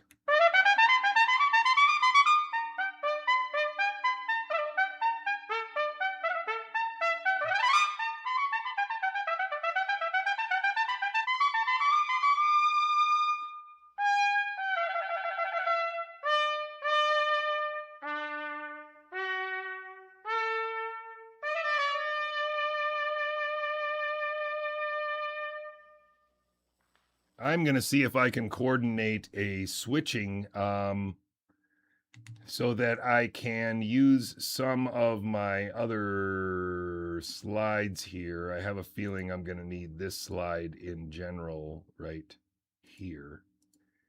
So I'm going to switch to this slide, which is October of 2022 is the month that I was on the Defender podcast and the month that Mark and I met at the inaugural CHD conference in Knoxville, Tennessee. And I rented or got upgraded to a Ford Mustang that we drove from Nashville to Knoxville, if I believe correctly, because you had to fly into Nashville. But anyway, we shared a rental car, and that was a really great weekend. Also kind of terrifying because we didn't make progress. It was something else that happened. And of course, only now do we understand what was happening there. And so I should be able to go like that. Aha, yes. And I'll put myself a little bigger here. So this is a laptop that has no sign-in on YouTube. And so I can just show you that oftentimes when I do this and erase everything, Osmond Gold is served up to me, plus some AI streaming music. And then if I scroll down a little bit farther, I get some shorts, and then I get the Diary of a CEO and Casey Neistat. So the algorithm is pretty boring, right? It just gives you shit that you don't really need to see. And some people get very much boosted. If you're not signed in, they're the ones that show up. Mark Kulak's never going to show up here in an unsigned in random survey of the checkout aisle. But if we go Housatonic and we search, we do get HousatonicLive.2 as the first thing, and then we do get his edited version 2 of 1571. And so we'll just click on that and start there.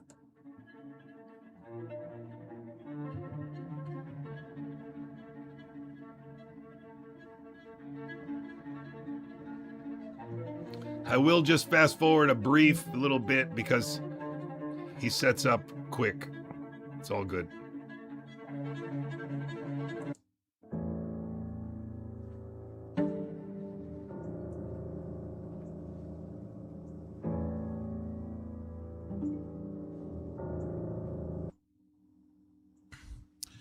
It's 10:37 p.m. on Sunday, July 5th, 2026. Hello, Fletch. Hello, Warren. Do you know what you're looking at? Do you know what I'm showing you a picture of? I'm showing you an Instagram account. We'll summarize it. But I was wondering if anyone would like to take a stab at it first. I'm looking at comments on Twitch.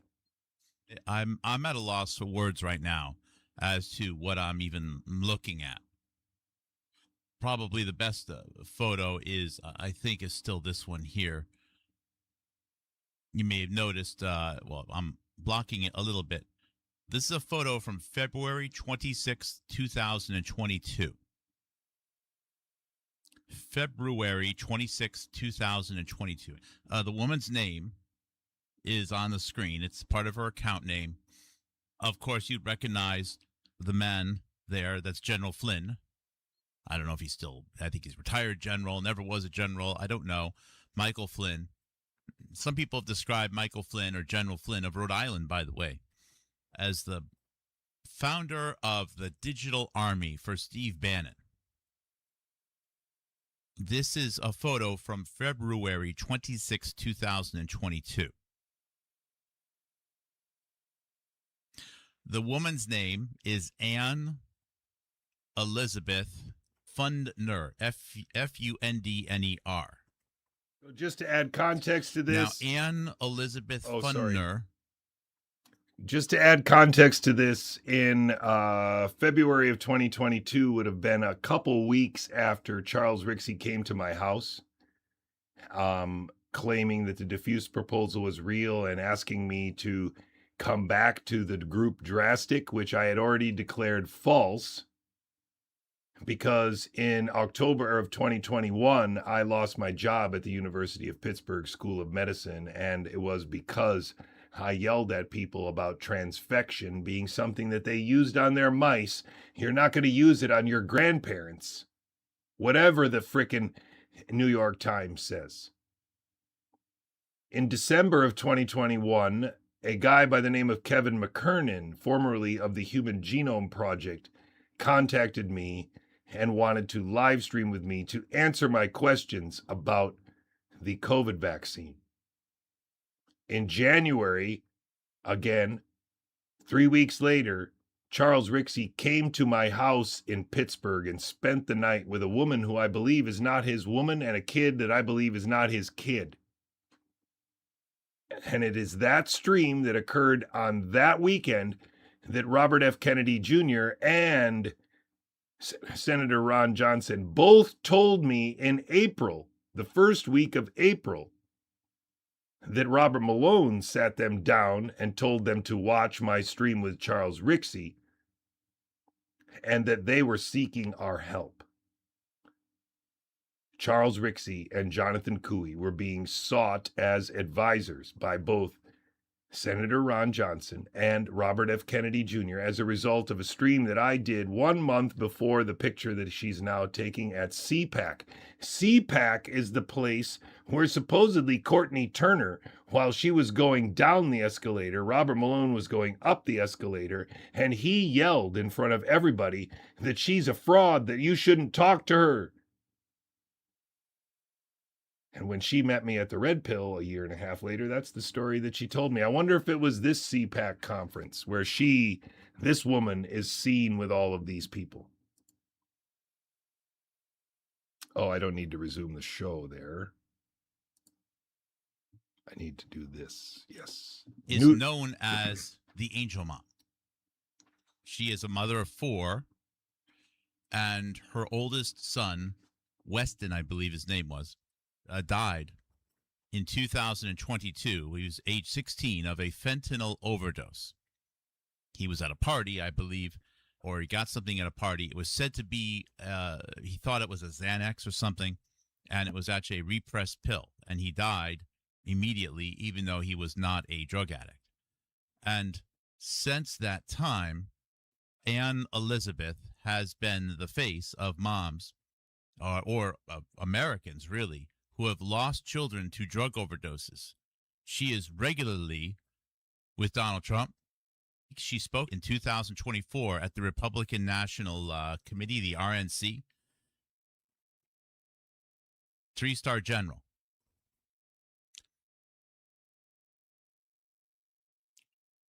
Her son died the night that she was at a CPAC event with General Flynn. And before then, she ran for Congress. She was part of the MAGA movement. She was with Marjorie Taylor Greene. She was with Charlie Kirk, presumably at Turning Point USA. She was with Candace Owens. She promoted Robert Malone. She promoted Donald Trump.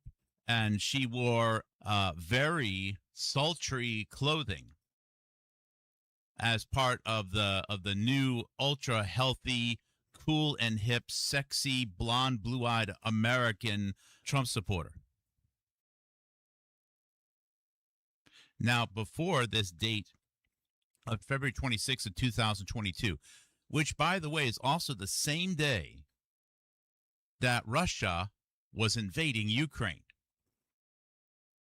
And on that day, I was actually having a phone call with Dilyana Getsencheva, my second interview with her, talking about biological weapons laboratories, which are definitely true, I guess. Don't forget that also Robert F. Kennedy Jr., when he ran for president, declared that his son had gone over to Ukraine to fight for the Ukrainians and was a machine gunner.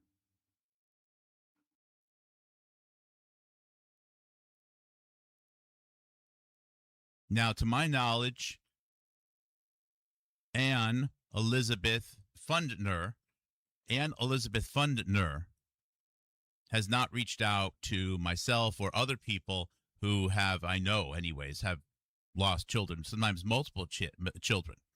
And I will say from my own experience that most families that have had someone die of an overdose, even if it was a parent, although many, more often than not, will say, you know, it's reasonable to have a certain amount of control, import, export, border controls. It's not primarily a border issue. There's no financial incentive to kill potential customers.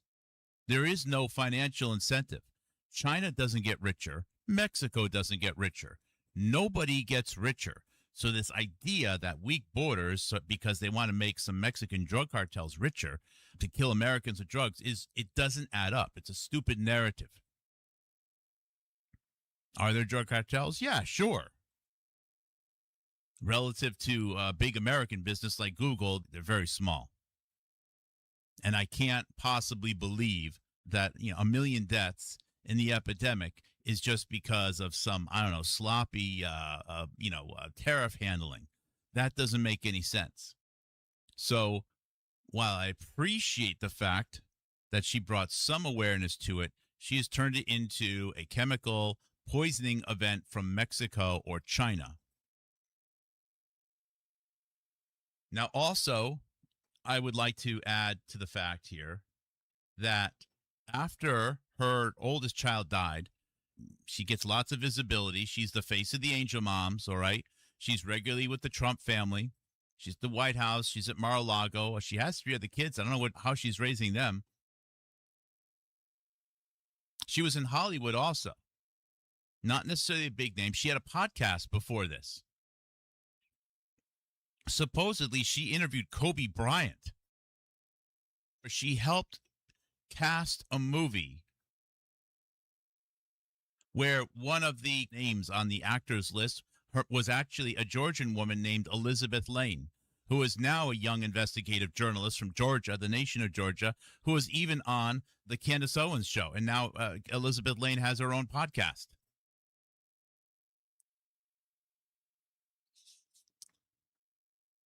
This is going to provide solid piece of evidence that the drug epidemic in the United States of America was allowed not to help drug cartels make money and not because of a favor to China.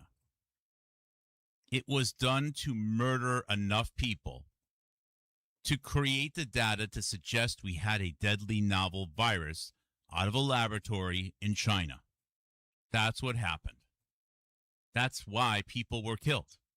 It was a national security issue with additional tones of global security and an attack/sacrifice on the United States of America, which was assisted by forces within and potentially traitors within the United States government. That's absolutely 100% right. And again, the only thing that I would add is that the internet allows civilian actors in foreign countries to be weaponized against American citizens in a very, very diabolical way. And that's what they did. That's what Panda is. That's what CHT is. That's what HART is. That's what the NCI in Canada is.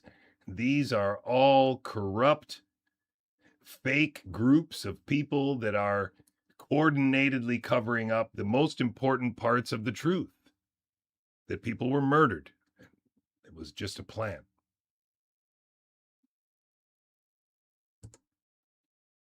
And one of the main people involved in the United States of America in backstabbing his own citizens and allowing this mass murder to happen is a Dr. Robert Malone, who currently lives in Virginia. And she was supporting Robert Malone before, promoting him before. She's on the day of her son's death. She's at a CPAC event with General Flynn. Are you kidding me? And other podcasters. How is that even possible? That nobody picked up on that. Nobody. She spoke at the RNC 2 years later. Nobody picked up on this? Nobody. Even people that question MAGA, that are anti-Trump, anti-conservative, whatever, okay? I get it. I don't agree, but I get it, all right? Not one of them have picked up on this. Nobody. And the reason why this started was because I started to get a suspicion that Robert Malone, Dr. Robert Malone, had somehow potentially been involved with coaching Candace Owens since possibly even before COVID-19. Now, I'm not 100% sure I can prove that. And I might not be able to prove it. And that speculation may turn out to not be true. However, they are in the same talent management and narrative control networks. I did find a quote earlier that even Candace Owens in earlier 2022, actually about 2 weeks before Anne Elizabeth's sons died, Candace Owens, in her 4-hour interview of Robert Malone, actually told Robert Malone that the scale of the opioid epidemic, in paraphrasing a bit here, was worse than COVID. And Robert Malone said, well, guess who made that possible? And he mentions the name of a health department director, Janet Woodcock, a Dr. Janet Woodcock. And that was it. Same person. It's interesting to note that Janet Woodcock is somebody that several people on the internet tried to get me to believe was responsible for the withdrawing of hydroxychloroquine, the stocking of the national stockpile with hydroxychloroquine, and also the messing with ivermectin. And so we have, again, bringing up a name that probably doesn't matter, but more importantly, bringing up a name associated with one of the administrative bodies that they definitely need to get rid of, the FDA.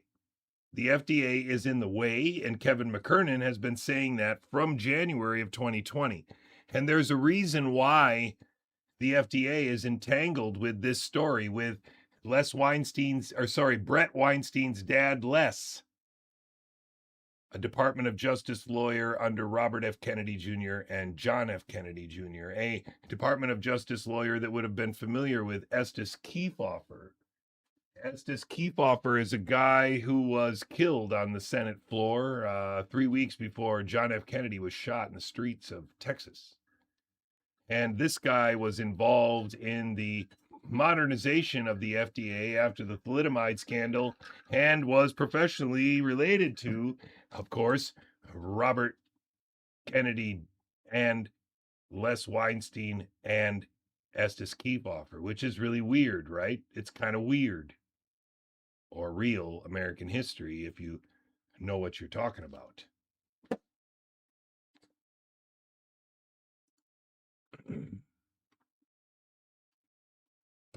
Person who ran warp speed. So he basically said, the military did it.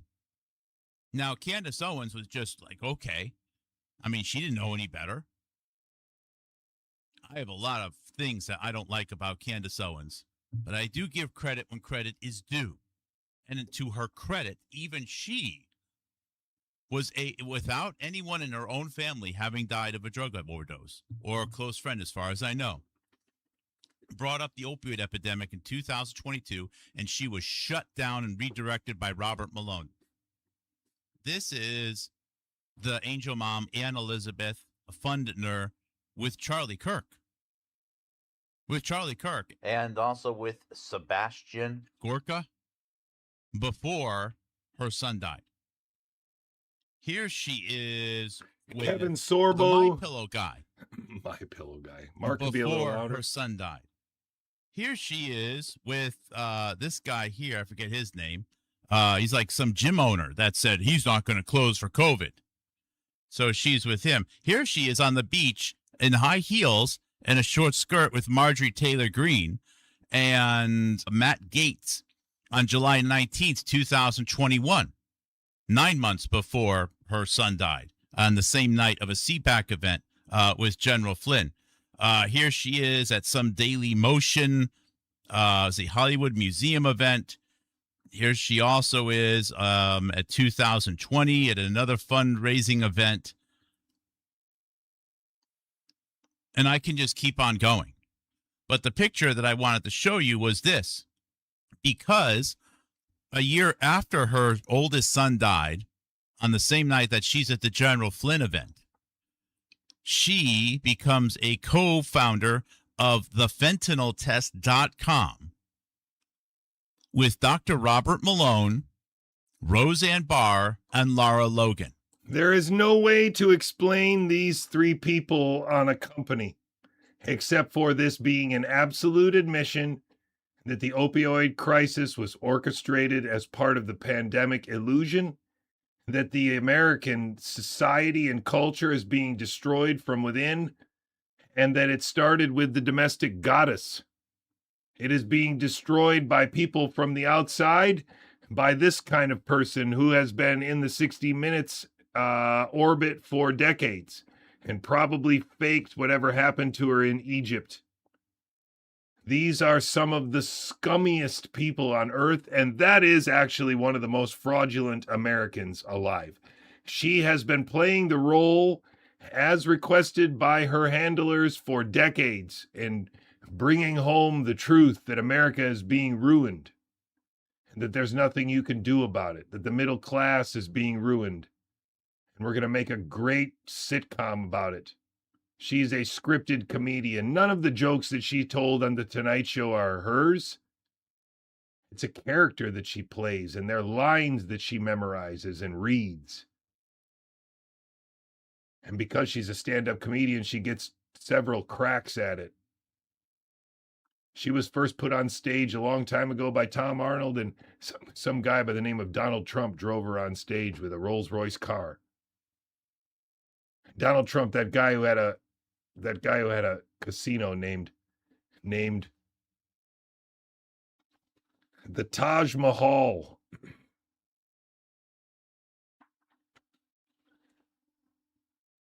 The logo is blue, so that's why it vanished. It's too many coincidences, ladies and gentlemen, but this is nasty. This is way beyond coincidence here. This is a group of people starting a company to make sure that that woman stays exactly where they want her. Whether she knows it or not, I don't know. But these three people know for sure. Lara Logan, what an awful person she is. But she's a foreigner. So why should we be mad at her for wrecking a country that she doesn't love, that doesn't care about, has no loyalty to? Roseanne Barr, it's a little different. Robert Malone, it's a little different. These are long-term traitors to America, to our kids, to us. Everything that she did as an actor on TV pretending to be an advocate for the middle class was done specifically to undermine the middle class and make sure no real voices would ever gain prominence. Now, I know this is getting deep in the stack right now, but Roseanne Barr was chosen by Tina Brown to be a co-author of one of Tina Brown's issues of the New Yorker magazine. Tina Brown also, by the way, started Talk Magazine. The reason why Mark is always going off about Tina Brown is because Tina Brown connects too many people via this Talk Magazine. And Talk Magazine there's too many details about it that don't make any sense.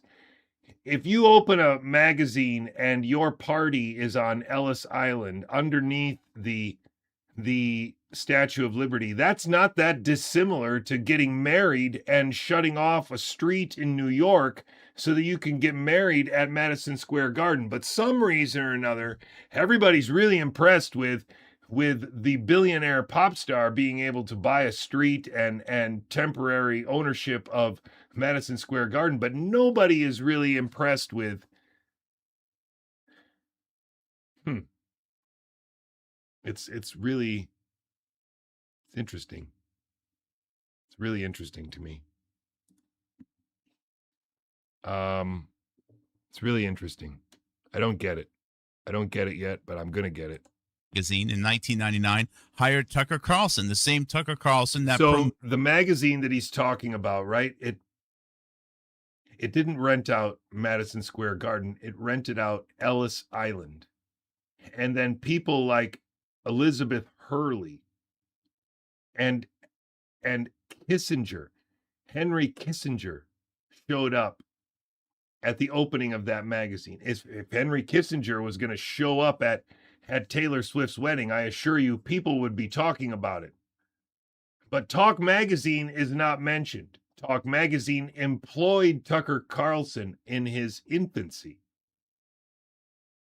And Talk Magazine and Tina Brown are connected to Vogue and Vanity Fair. Vanity Fair and Tucker Carlson are the only two people or organizations and whatever that put out Drastic as a group onto Earth's radar.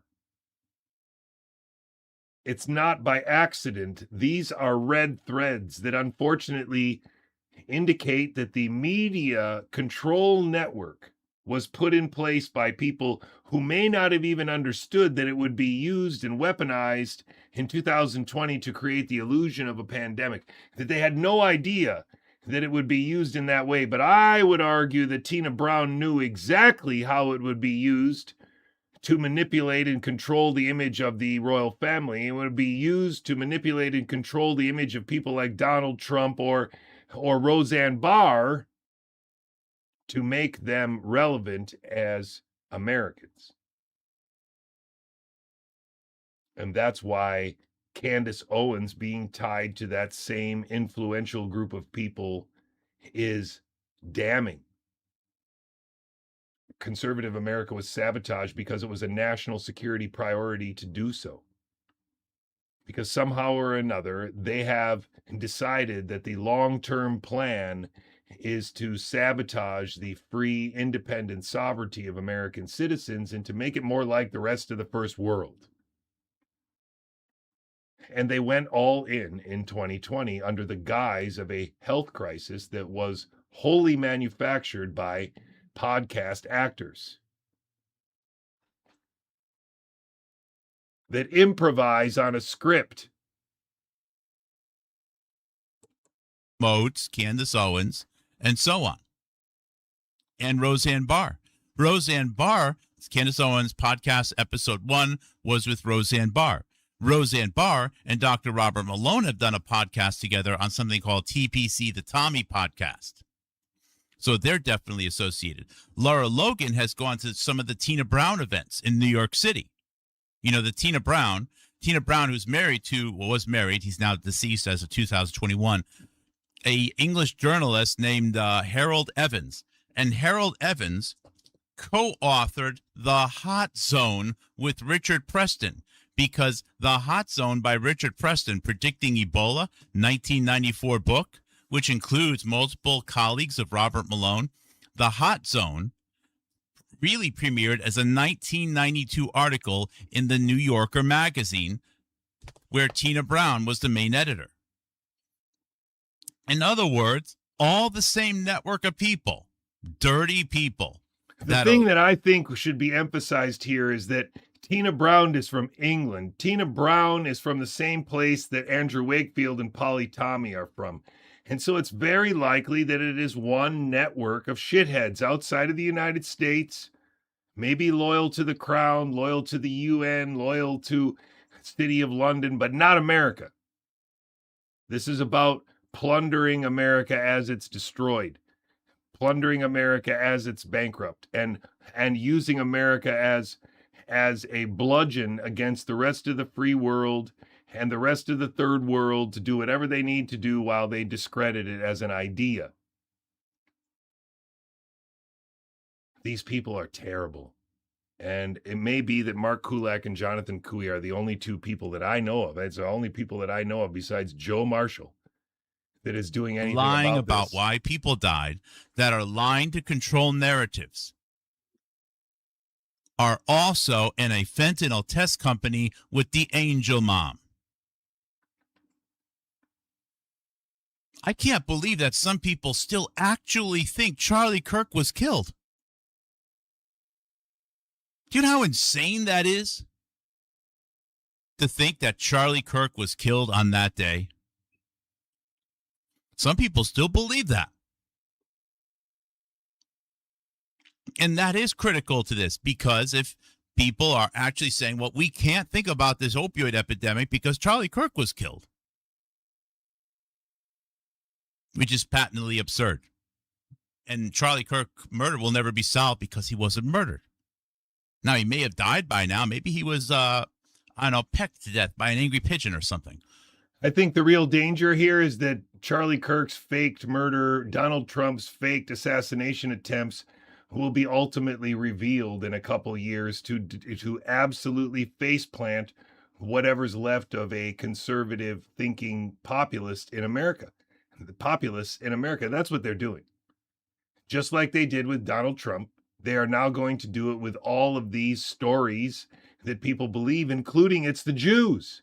That's also going to be used against these people. I assure you, it was a giant cognitive trap for our mind, and all of these witting and unwitting participants are part of it. But this photo here, I'm telling you what, boy, this is tough, guys. This is really tough. This is the digital army. She did a podcast with people promoting Q.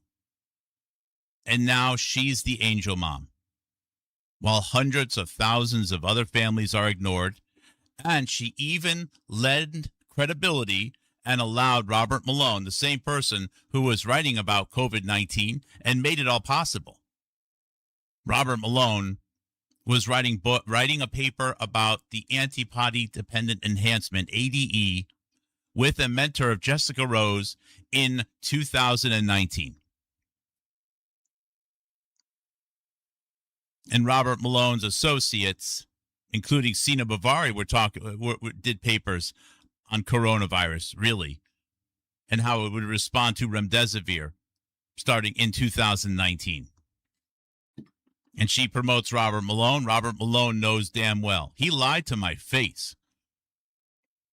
Remember, Robert Malone showed up as a guest speaker at the Children's Health Defense Conference, the inaugural event in October of 2022.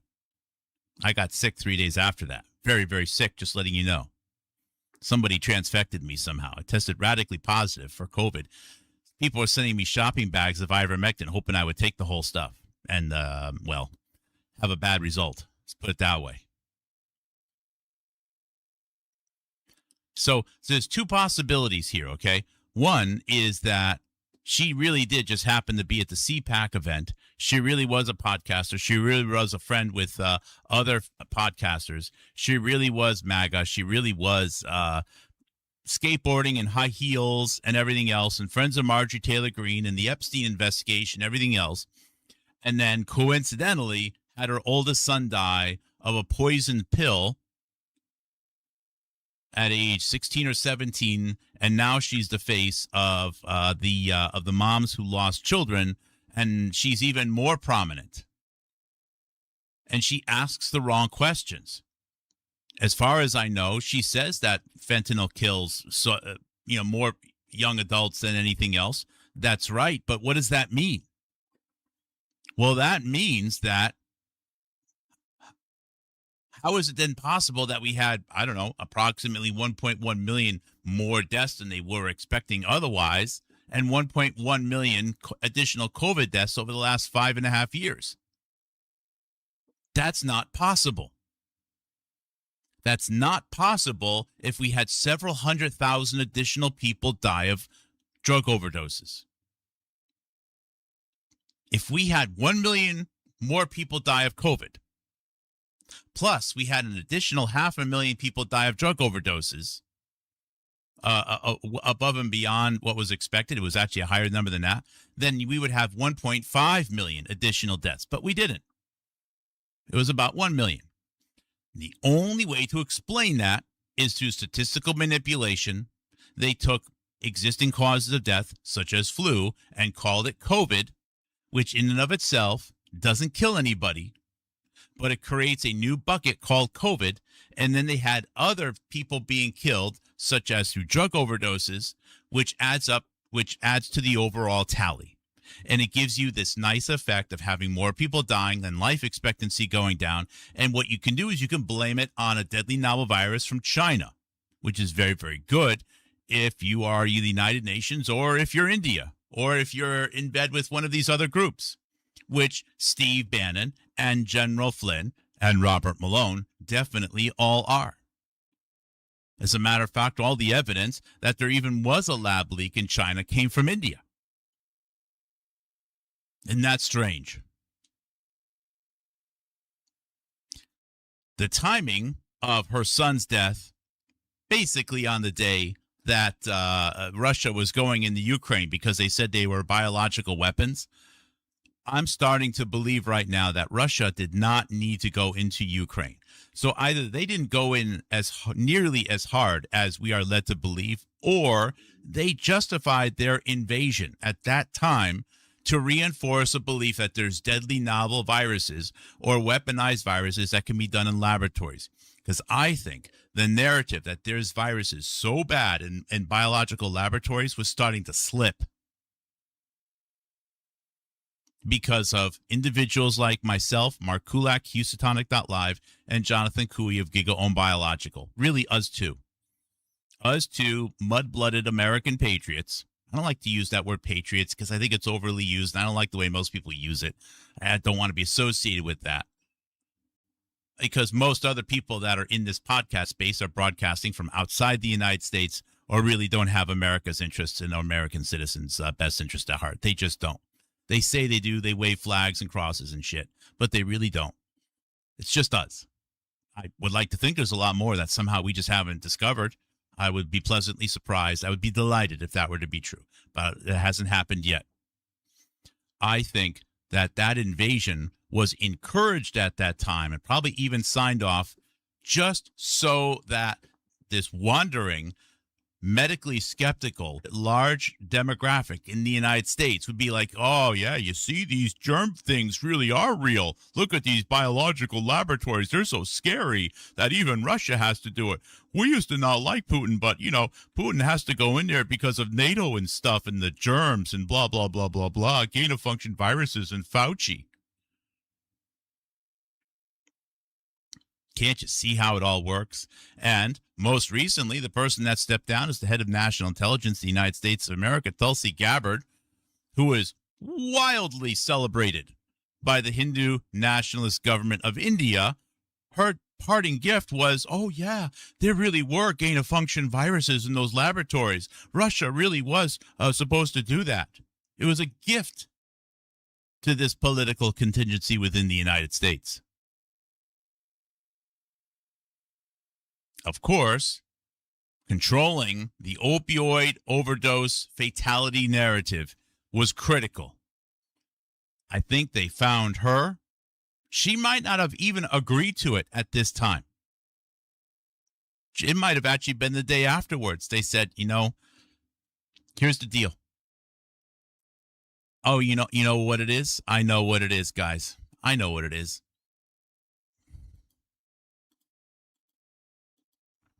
My interview with Dilyana Gates-Tincheva screwed them up so badly.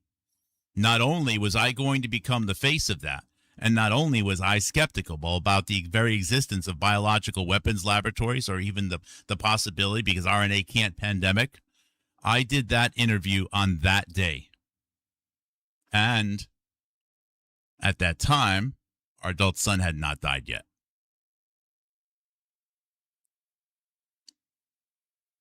That happened several weeks later. He was in hospital at that time.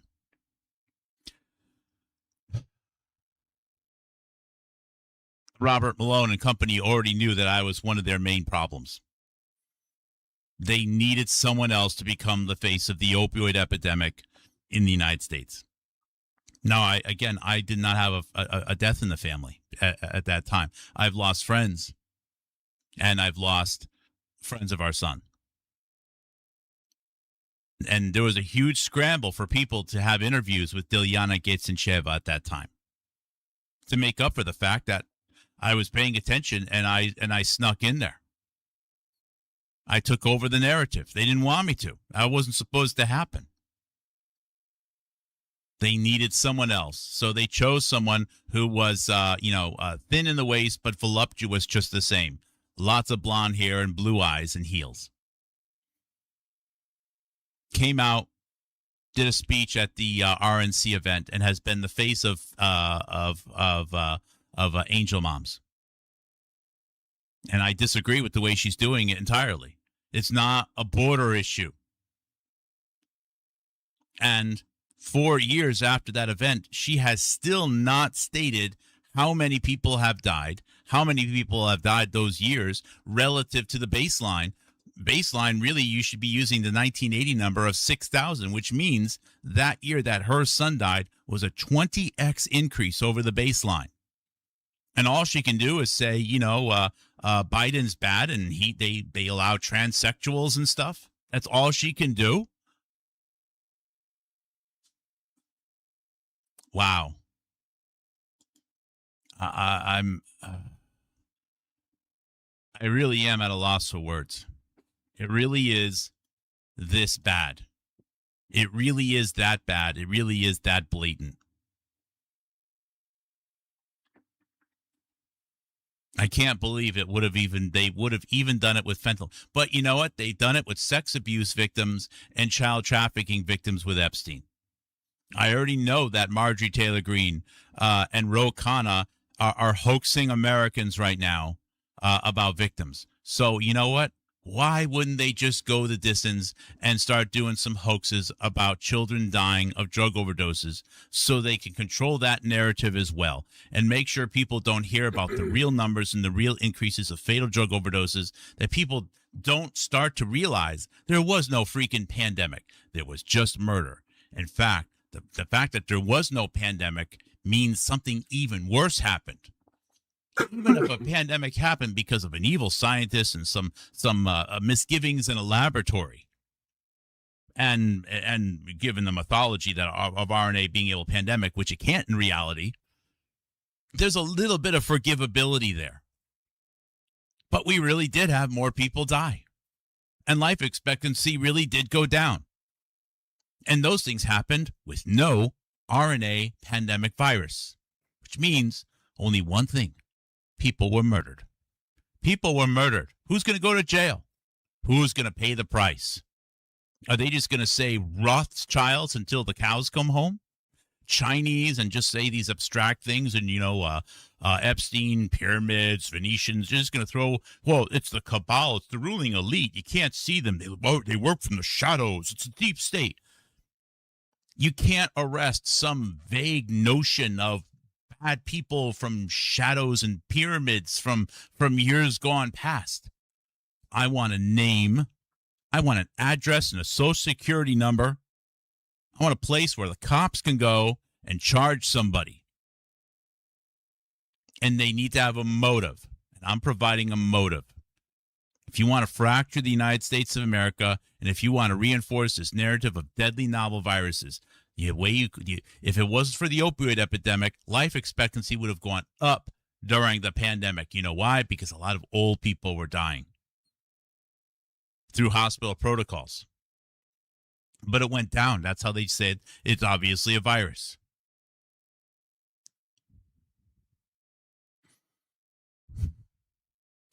And if my words are hurtful to her, if her son is not simply in a military camp right now for 17-year-olds who are going to live their life under a new identity for the FBI or something of that nature, all right?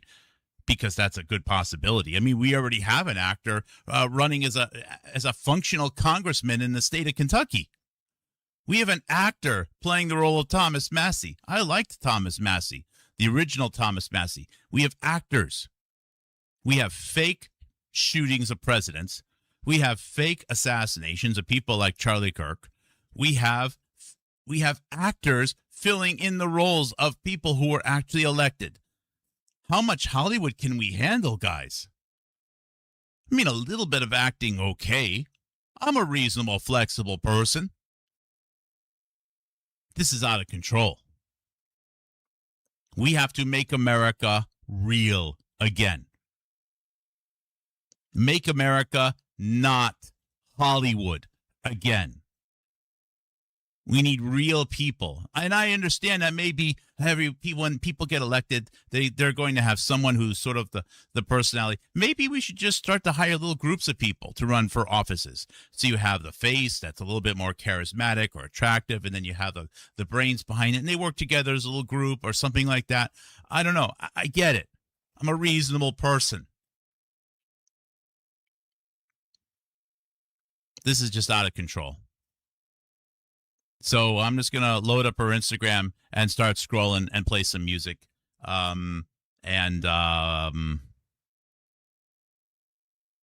I don't know. If you want something wise, I don't know. I think the situation speaks for itself, how bad it is. And the shame that other people should be feeling that they haven't seen this. Why do I have to keep breaking all of this stuff?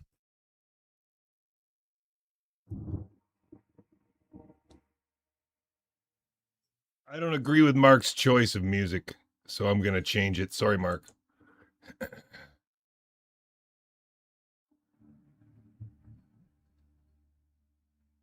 But I do like his this stream was really, really, really good. And how do I mute this thing here? How do I mute you? How do I mute this? Where is the mute? Why don't I? Oh, there it is, right there. Why can't I see it? Oh, there's a thing over it. Gotcha.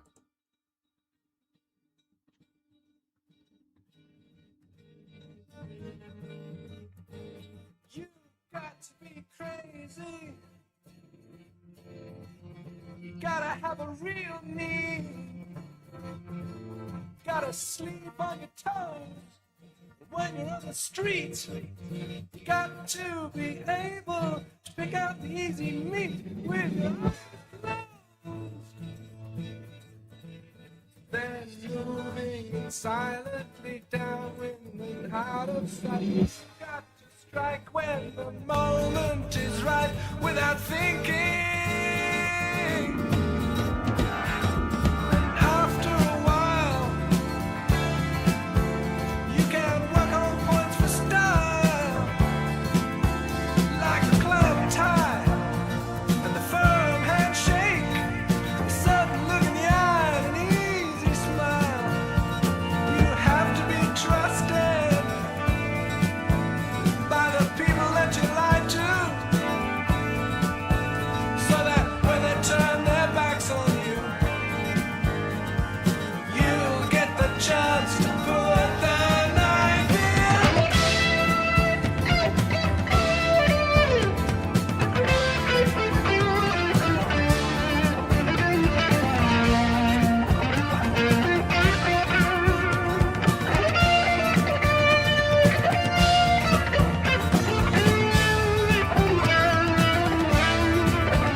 Barr, and friend of Tina Brown, Laura Logan. And Roseanne Barr also, after her son died, she opens up a company with Robert Malone. That's right. She opens up a company with Robert Malone and Roseanne Barr and friend of Tina Brown, Laura Logan. And Roseanne Barr, also friend of Tina Brown, and Robert Malone's friends of Tina Brown. And Robert Malone's friends wrote The Hot Zone, and The Hot Zone was pushed in the New Yorker magazine as an article all the way back in 1992. New Yorker, run by Tina Brown, because Tina Brown at Talk Magazine, Harvey Weinstein funds Talk Magazine. Harvey Weinstein's the only person that gave Candace Owens an interview in the last 10 years, video interview. It's almost like it's all connected. It's almost like Robert Malone, Roseanne Barr, and Laura Logan are all part of the show, making sure Americans just think that all of this deadly fentanyl is from a couple of greedy people in China or Israel or maybe a couple of people in Mexico that just, they want to make an extra couple of bucks when they're bad. And that's it. That's all you need to know. You don't need to know that if it wasn't for the fact that he had all of those deaths and a life expectancy drop from opioids, that the pandemic narrative would not add up. It's almost like they have a motive to cover up the opioid epidemic. It's almost as if there is a motive beyond somebody making a few extra dollars for the opioid epidemic to happen. And isn't it odd and kind of sad and tragic that someone whose own son died of a deadly one pill of fentanyl was already a friend of all of those people, and then went on to remain a friend of all those people, was already part of Trump MAGA, was already in the podcast sphere, remained in the podcast sphere later on, and son died on the evening that she was at a CPAC event being photographed with what? Gates and General Flynn? What are the odds? What are the odds that it's a voluptuous movie star with great big inflated lips? Oh, she loves Robert Malone so much. He's just so awesome. He's an American patriot, even though his dad was probably an Indian diplomat. Oh, my goodness. Oh, yes. Unbelievable. Nobody else has picked up on this. Absolutely nobody else has picked up on it. Nobody. This could sink MAGA, everyone. What I'm doing here, what I'm showing, the story that I just told. There are people such as myself that have thought that maybe at least there's an olive branch being extended to maybe controlling the drug epidemic or something, and the only person they put on stage is one of their very own podcasters. Wow. Wonder. Wow. Let's go, Brandon. Oh, that's so awesome.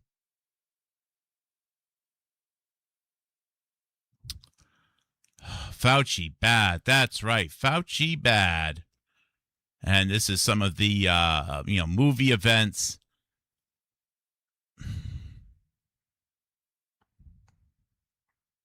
And by the way, I can't find any of her podcasts. I guess she did 100-something episodes. I don't know. But when you're talking to Kobe Bryant and Magic Johnson and other people, I can't find her podcasts. I have no idea where they are. Larry Elder going all the way back to the beginning, probably not too far from the General Flynn. Isn't that amazing? Probably since the very beginning. I'm sure it wasn't her plan, though, to become the fentanyl mom, become the angel mom. That seems to be something that happened, that they kind of had to improvise. Oh, there she is again on heels on the beach with Gates and Marjorie Taylor Greene. Oh, my goodness. How far back does it go? How far back does it go, everyone? She was right about everything.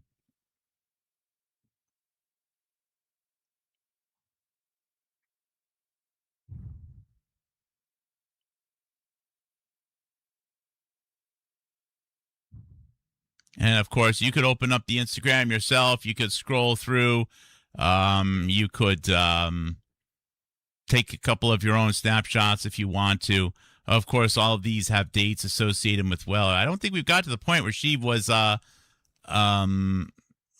skating. Not roller skating, but, yeah, she's been with the pillow guy. Her pillows were with the pillow guy multiple times. Is that Malone? No, it's promoting Rush Limbaugh, promoting a young Trump. Oh, boy.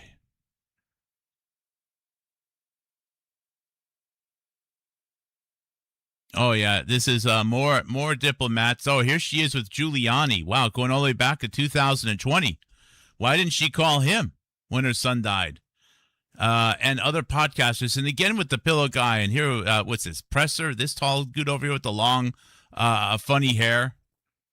I wonder how many other podcasters she's known as she's just not putting photographs up. And, of course, then she's got a bunch of photos of her at the club and her with even more makeup. I have to actually pause it and go back just a little bit there, because there was a picture of Presser, this tall dude over here with the long right there is it's what the hell? I think my camera turned off for a second here. Maybe I overheated it. Is that what happened? Did it overheat? Hope it didn't overheat. Hey, there I am again. That guy right there is one of the two guys who claimed to release the diffuse proposal.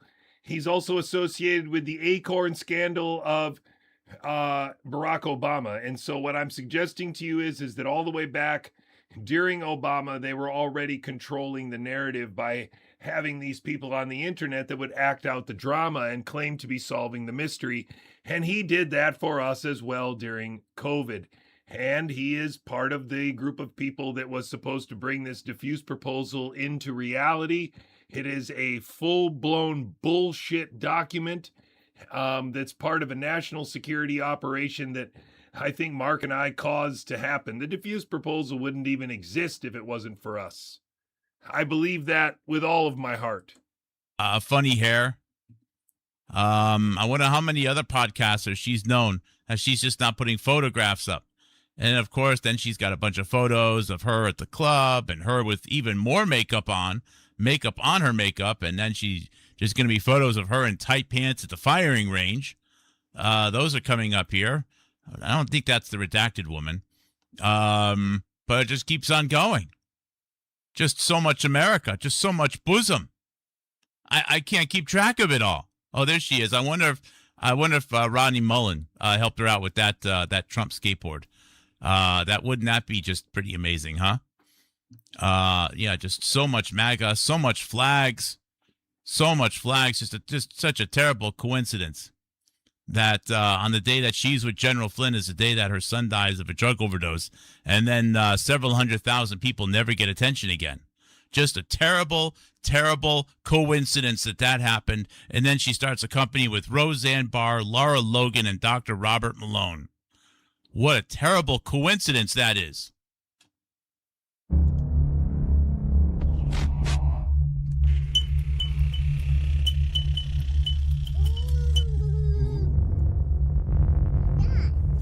On this issue of fentanyl zombies, the idea of policing somebody over speech, when what you actually have is a physiologically novel condition, that this drug, in fact, when I went to Vancouver and encountered multiple people in this stance just right in the middle of the sidewalk as I'm walking to dinner, I looked it up because it's so surprising as a biologist. Like, what exactly happens that leaves you standing? I could imagine collapsing from... And yeah, you can look it up too, and there will be lots of hits for fentanyl causing something that it doesn't cause.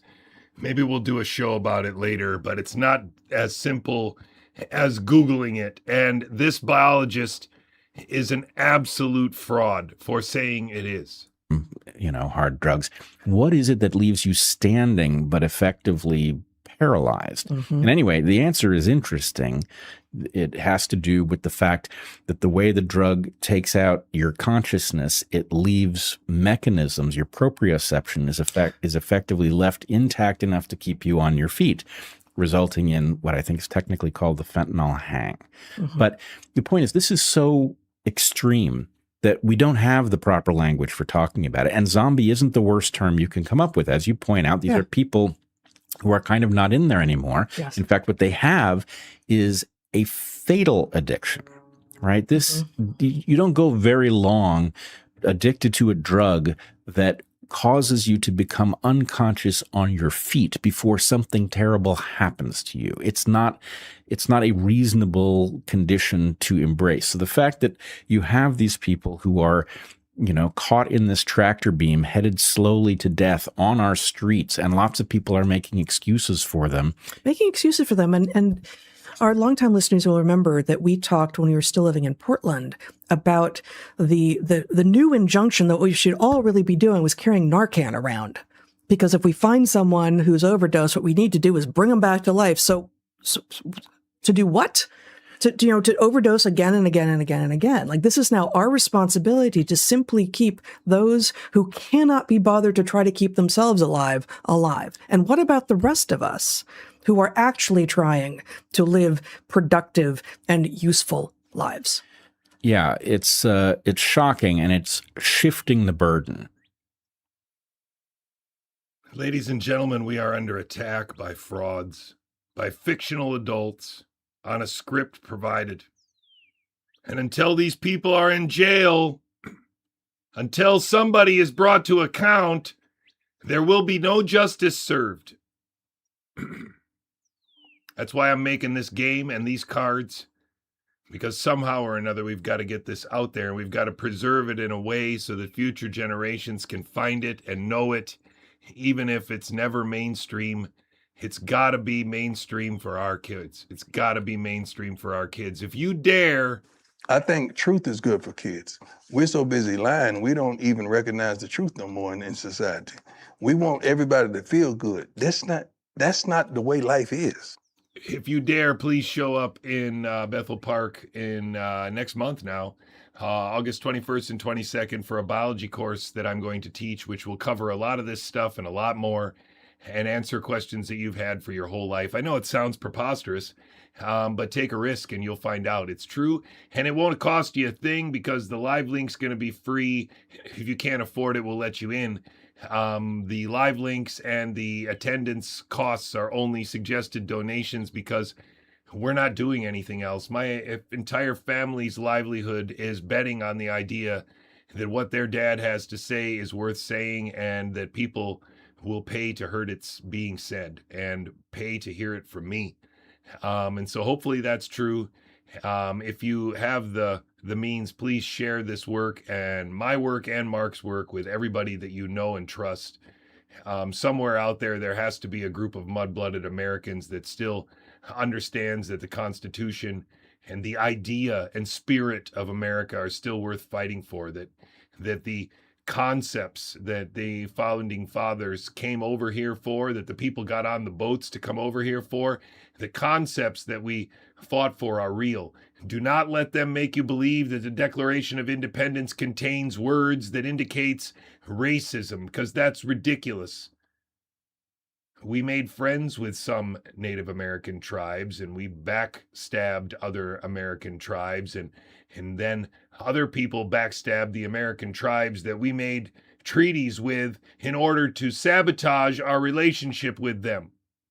There is no good explanation for what happened in America, but it's not as clean as a bunch of white people landed and then they killed all the people that lived here, because that's what white people do. There is a mixed bag of history there, where slavery exists, but coexistence exists, that respect for other people exists, that love of creation exists. Christians didn't land in the New World and start killing people because that's what Christians do. They tried very hard to live in peace, and many of them were successful at it, and many of their peaceful coexistence were sabotaged by people who didn't want that or wanted more. American history is not clean. It is not available for free on the internet, but I assure you that biology is going to be free on the internet, and that's something they can't keep secret, because biology is ours. I love you all very much, ladies and gentlemen. Don't forget that I do also broadcast and store these on stream.gigaohm.bio. It's a way to not use their social media to watch my streams and to share it. So if you're that far, it's a very small app. It's easy to install. Unfortunately, it won't work on your Google TV yet, but maybe someday.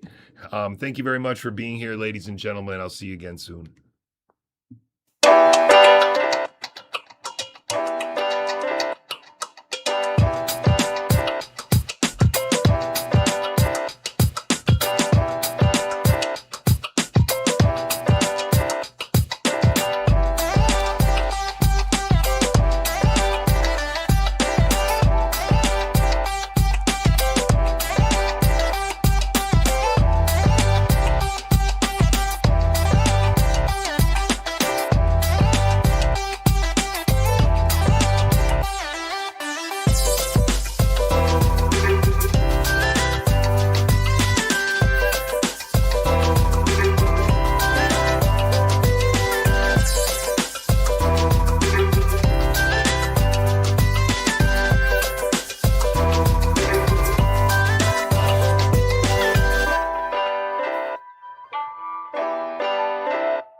Forty-six viewers, 51 viewers. Wow, how's that possible? Anyway, thanks for being here, guys. Thanks for sharing my work. I'll try to see you again very, very soon. Tomorrow's a busy day. I can't promise anything tomorrow. After that, we'll try to be here as much as possible. Thanks again. Thanks again.